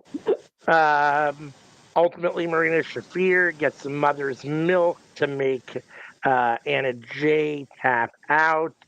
A little under 9 minutes. This is fine. I think because you have already had Queen and Hater lose and Mercedes and Athena lose that you kind of had to have Megan and Marina win. Even though they don't have the star power of the four that I mentioned that have been eliminated, they have more star power than, say, Anna Jay and Ty Mello, I think. And they've been pushed more. So it makes more. I mean, Megan Bain is this, a goddess, right? Who's unstoppable. She's a big beast of a woman. And Marina Shafir is the enforcer for the Death Riders. And she's, whatever she is. So the two of them together are supposed to be a formidable team. And as a result, they should be beating Anna Jay and Ty Mello, who, in my opinion, the only reason that they're really in this tournament in the first place is because they're one of the few actual, I guess, tag teams to a certain extent in the division that isn't necessarily Frankenstein. And so, so in that regard, again, with the losing of Hayter and Aminata and Athena and Mercedes, you backed yourself into a bit of a corner. So I kind of assumed that Marina and Megan were getting the win here. So there wasn't a whole lot of unpredictability here. But the match itself was fine for what it was. I mean, Marina still hasn't looked as good as she has on the independent scene or in Bloodsport. She still definitely needs more work. The arm drags are fine, but that can't be your only move. Like, I don't need to see 35 arm drags. Like, the problem with the 5 moves of Doom concept is just that the moves get old real quick. Like, watching Brock Lesnar give 35 German suplexes and 15 belly to back suplexes in one match, or Bobby Lashley giving 10 German suplexes and 5 spears in a match, it's not enjoyable. And Marina Shafir runs that same risk. 35 arm drags into mother's milk, and those are your only 2 moves. It's like, it's not that those are only 2 moves, but it's like it's not enough. It's you need more variety. And the arm drag itself, no offense, doesn't even look that great. Like, there have been plenty of other women that have done it better, and that's supposed to be like her signature, jujitsu type, mixed martial art kung fu move, right? So, and it's like you don't even do that great. So, I'm overall very disappointed with Marina Shafir and AEW as far as in the ring. But again, it makes sense why these two got the win here because they should be getting the win over Ty J. I feel differently. I do. I think Marcia with the arm drag, I think she did it more for MMA. And again, it's that whole concept of how she's doing it in Bloodsport, and it's like she's not doing it in a wrestling part where it's like it's not over the top of the body where it's like, no, I'm supposed to just put you in the ground. So and unfortunately that does not translate to wrestling. Hopefully they'll tell her that, but whatever. I do think she has improved though. I do think that more so her personality of it all. Like, I love the whole mother's when she had her in mother's milk, she started patting her. She started patting like she was actually a mama. Started patting her hair and kissing her forehead. Like, get off me! I tap. Like, it's over. You ain't gotta do all that. That's so unnecessary. Get off me. That was. I do honestly. I would have loved this. I all the times to not have a squash match. We get it. Ty Mello is again. Yeah. Ty Mello and Anna Jay are probably the only non Frankenstein team of this tournament, but it's not 5 years ago. It's not 4 years ago. It's like they're not to the level they were. Like, if you're gonna do this, you should have done it sooner. Sorry. So, like, honestly, this should have been a squash match. I would prefer if it was just clothesline, mother's milk done. That's just me. But they gave, like, you don't want to be disrespectful. They gave Ty and Anna some offense, which is fine. But just again, the person the team who should have won. So I am grateful about that. Yeah. Post match, the timeless love bombs pop up on screen to promise that they will win the fatal 4-way the 4-way match at Full Gear, so that they can pick up the stipulation for their semifinal match, which could be a chicken coop match, apartment wrestling, or a tie-pay death match. Yeah, I mean, again, we talked about it, unfortunately, losing star power, you backed yourself a little bit into a corner, and now you're trying to add this match for a stipulation to try to bring up some excitement and to bring back a little more excitement to the tournament. But the match itself should be fun at Full Gear. I'm sure it will be on 0 Hour or the Tailgate Brawl, whatever it is, whatever we're calling it for Full Gear. But it should be fun. Anything you want to say about this? We call it Tony Storm is in her bag. To come out, John Moxley, you're going to piss in your pants when you see what we do to your women. I'm like, was that necessary? It's not, but you're Tony Storm. Half the things you say aren't necessary, so it's fine. Don't know who wins though. I mean, and even though they said the all the stipulations, I still don't know who wins the 4-way. That's just me. I agree. All right. We had a video package on Chris Statlander. And Training then, somewhat. yeah. Okay. I guess it is. It is. Yeah. I mean, for me, there's no match in the world or no planet where Chris Statlander beats Mercedes Moné or should be beating Mercedes Moné, but we'll end up seeing how this ends up playing out, I guess. Yeah. It was her meditating, and then it's Right. like she had ropes around her arms, and I kind of get it, but not really. Where she had these images of Mercedes name in her brain, I guess she It was weird. It was weird. It was weird. Like, don't get me wrong. I understand she's a little weird. Like, she's had kind of that. Is she an alien? Is she human? She's had kind of a weird vibe to her in general. But cosmic this was weird. Yeah, This is weird.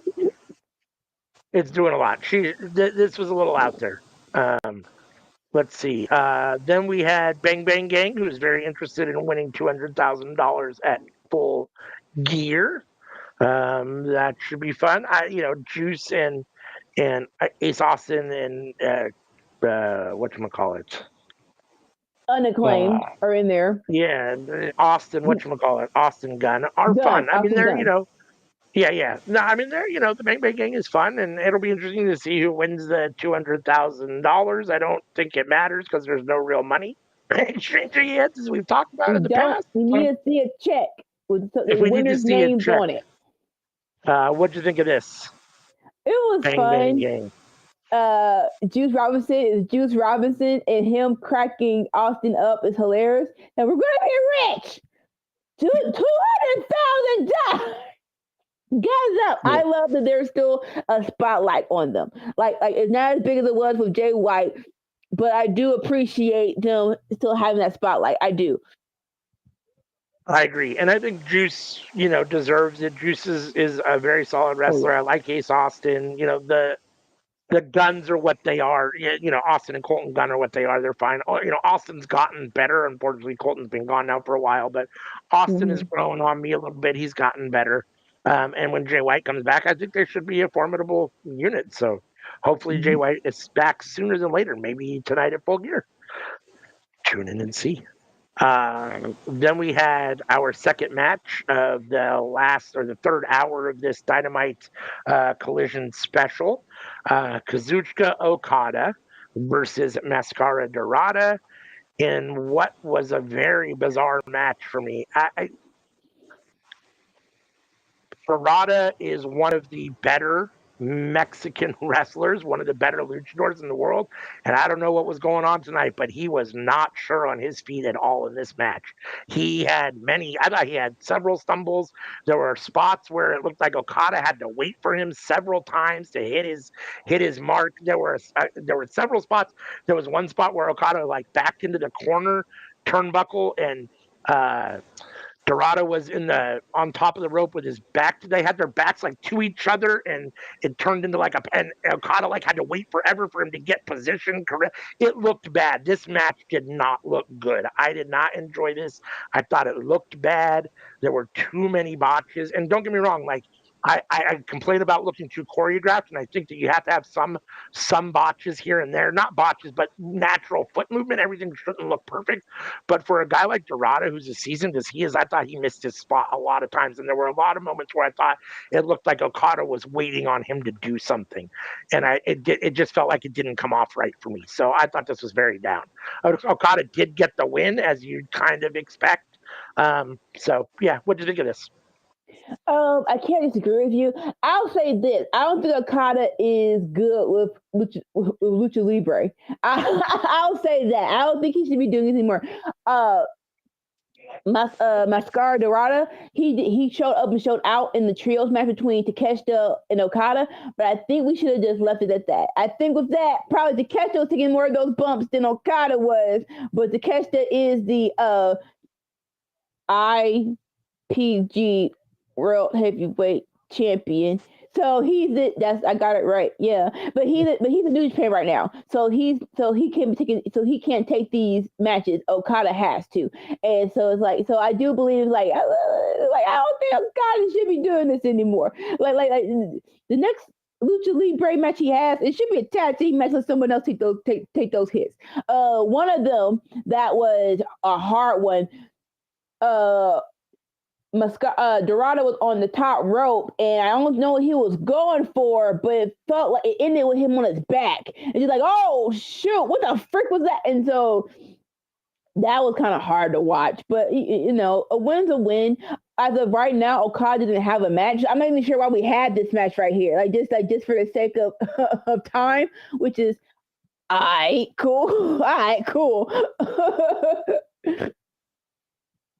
Post-match, Don Callis is pleased to announce that the Trios title match will take place at the Full Gear kickoff, and Takeshita will be in the match. So it's going to be Okada and Takeshita with a third person versus the CML Trios champions at Full Gear, which will give us more Takeshita and Okada interaction, which at this point is the most exciting thing going on in the Don Callis family. I'm here for that, and I'm kind of curious to see what this trios match looks like at the tailgate. What do you think about the trios match? This will be fun. This will be fun. Like I said, like what I say, the next time Okada has a match, it should be a tag team match. It's a trios match where the Takeshita and someone else will take all the work, while Okada can do this beautiful drop kick, and when it feels like he's on one, he can be on one. It's perfect timing. For a mega superstar that everybody adores, I've never seen anybody that needs more handling with kid gloves. Oh, let's make sure and not put him in the wrong match. Let's make sure and not pair him up with the wrong guy. This is a mega superstar. He should be able to get in the ring with anybody. For Lucha Libre. That is it. Not for nothing else. It's just for the Lucha Libre matches. Don't do too much. The Sisters Sin are here, and they're ready to get creative when they win the 4-way at Full Gear. We're getting more promos from people hyping up matches at Full Gear. What do you think of the Sisters of Sin little promo here? All right. No sense. Bruh, if they win, I'm so serious. If they beat another freaking match, if they beat another freaking team, I'm done. I don't even care who they beat. I'm done. No, I tend to agree with that too. So, let's see. Then we had this was a very interesting episode of Collision, or third hours for me, because we had the main event, which was Mercedes Moné versus Red Velvet, who we haven't seen in months. I can't even remember the last time we saw Red Velvet. Apparently, she's been doing, the Lord's work behind the paywall at Ring of Honor as the TV, or as the Ring of Honor TV champion, or she was the TV champion, and Mercedes got an interim title because Red Velvet was gone for a minute, and so this is for a unification of the two TV title belts, I guess. When Red Velvet got hurt, Mina was the interim champion, and so Mercedes beat Mina. So this is to solidify who wins this match. Yes. Which I guess makes sense. The returning Red Velvet gets a chance to continue to win back her title or whatever, eliminate the interim and become the sole TV champion. But we haven't seen her in forever. And the reality is that even though I like Red Velvet, she's not beating Mercedes Moné. Not at the moment. Nobody's beating Mercedes Moné at the moment, as we well know. Mercedes does get the win and is now the unified Ring of Honor Women's Tag or TV champion. That's her 13th belt now, I guess, at the moment that she has. And 14th. again, 14th. Okay, so this is now the 14th. So it's a unification. So it's her 14th time beating a champion. It's very weird, but we'll say that. Yes. And the reality is that at this point it doesn't matter. Like it does, but it doesn't. Like whether it's 13 or 14, lost count. It's what it is. She's dominant. We know how good she is. She's beating everybody. That's the story, right? So okay, great. Yeah. You know, I mean, I feel bad for Red Velvet. This is her first time on TV, and who knows how long you come out, you take the loss. I thought she looked okay. It's not like she looked terrible, but Mercedes is Mercedes, and Mercedes got the win. And unfortunately, at this point in her career, there aren't many women that Mercedes is getting in the ring with that she doesn't look significantly better than. And even though Red Velvet looked good, Mercedes looked like she's better than Red Velvet. She looked head and shoulders above Red Velvet. Mercedes is phenomenal. So, yeah, I mean, Mercedes gets the win. She's now your unified Ring of Honor TV champion, and she has another. What do you think of this match and the win and the main event? And then give me a grade for this hour of Collision. This was a good match, and and it is unfortunate that this is Red Velvet's comeback. It's like listen, we get it, Tony. You don't give much credence towards the women, but I would have loved if they did like a little bit of a hype up. Like we don't know. Like I said, this is probably the first time someone explained it on television or a well, not podcast, probably someone else, but more so the whole explanation of, this is why we're having this match. And it's like, sorry, no one is watching Ring of Honor. Don't know why you're still paying people $10 to watch it. Just put it on YouTube. There's no doggone sense. So yeah, it would have been nice before this match started that they told us why we're having this match. Hype up, because like back in it, 2 years ago, 3 years ago, Red Velvet was on a trajectory of being a top star. And I would love if they could give her that shine back, man. It's like, come on. So, but unfortunately,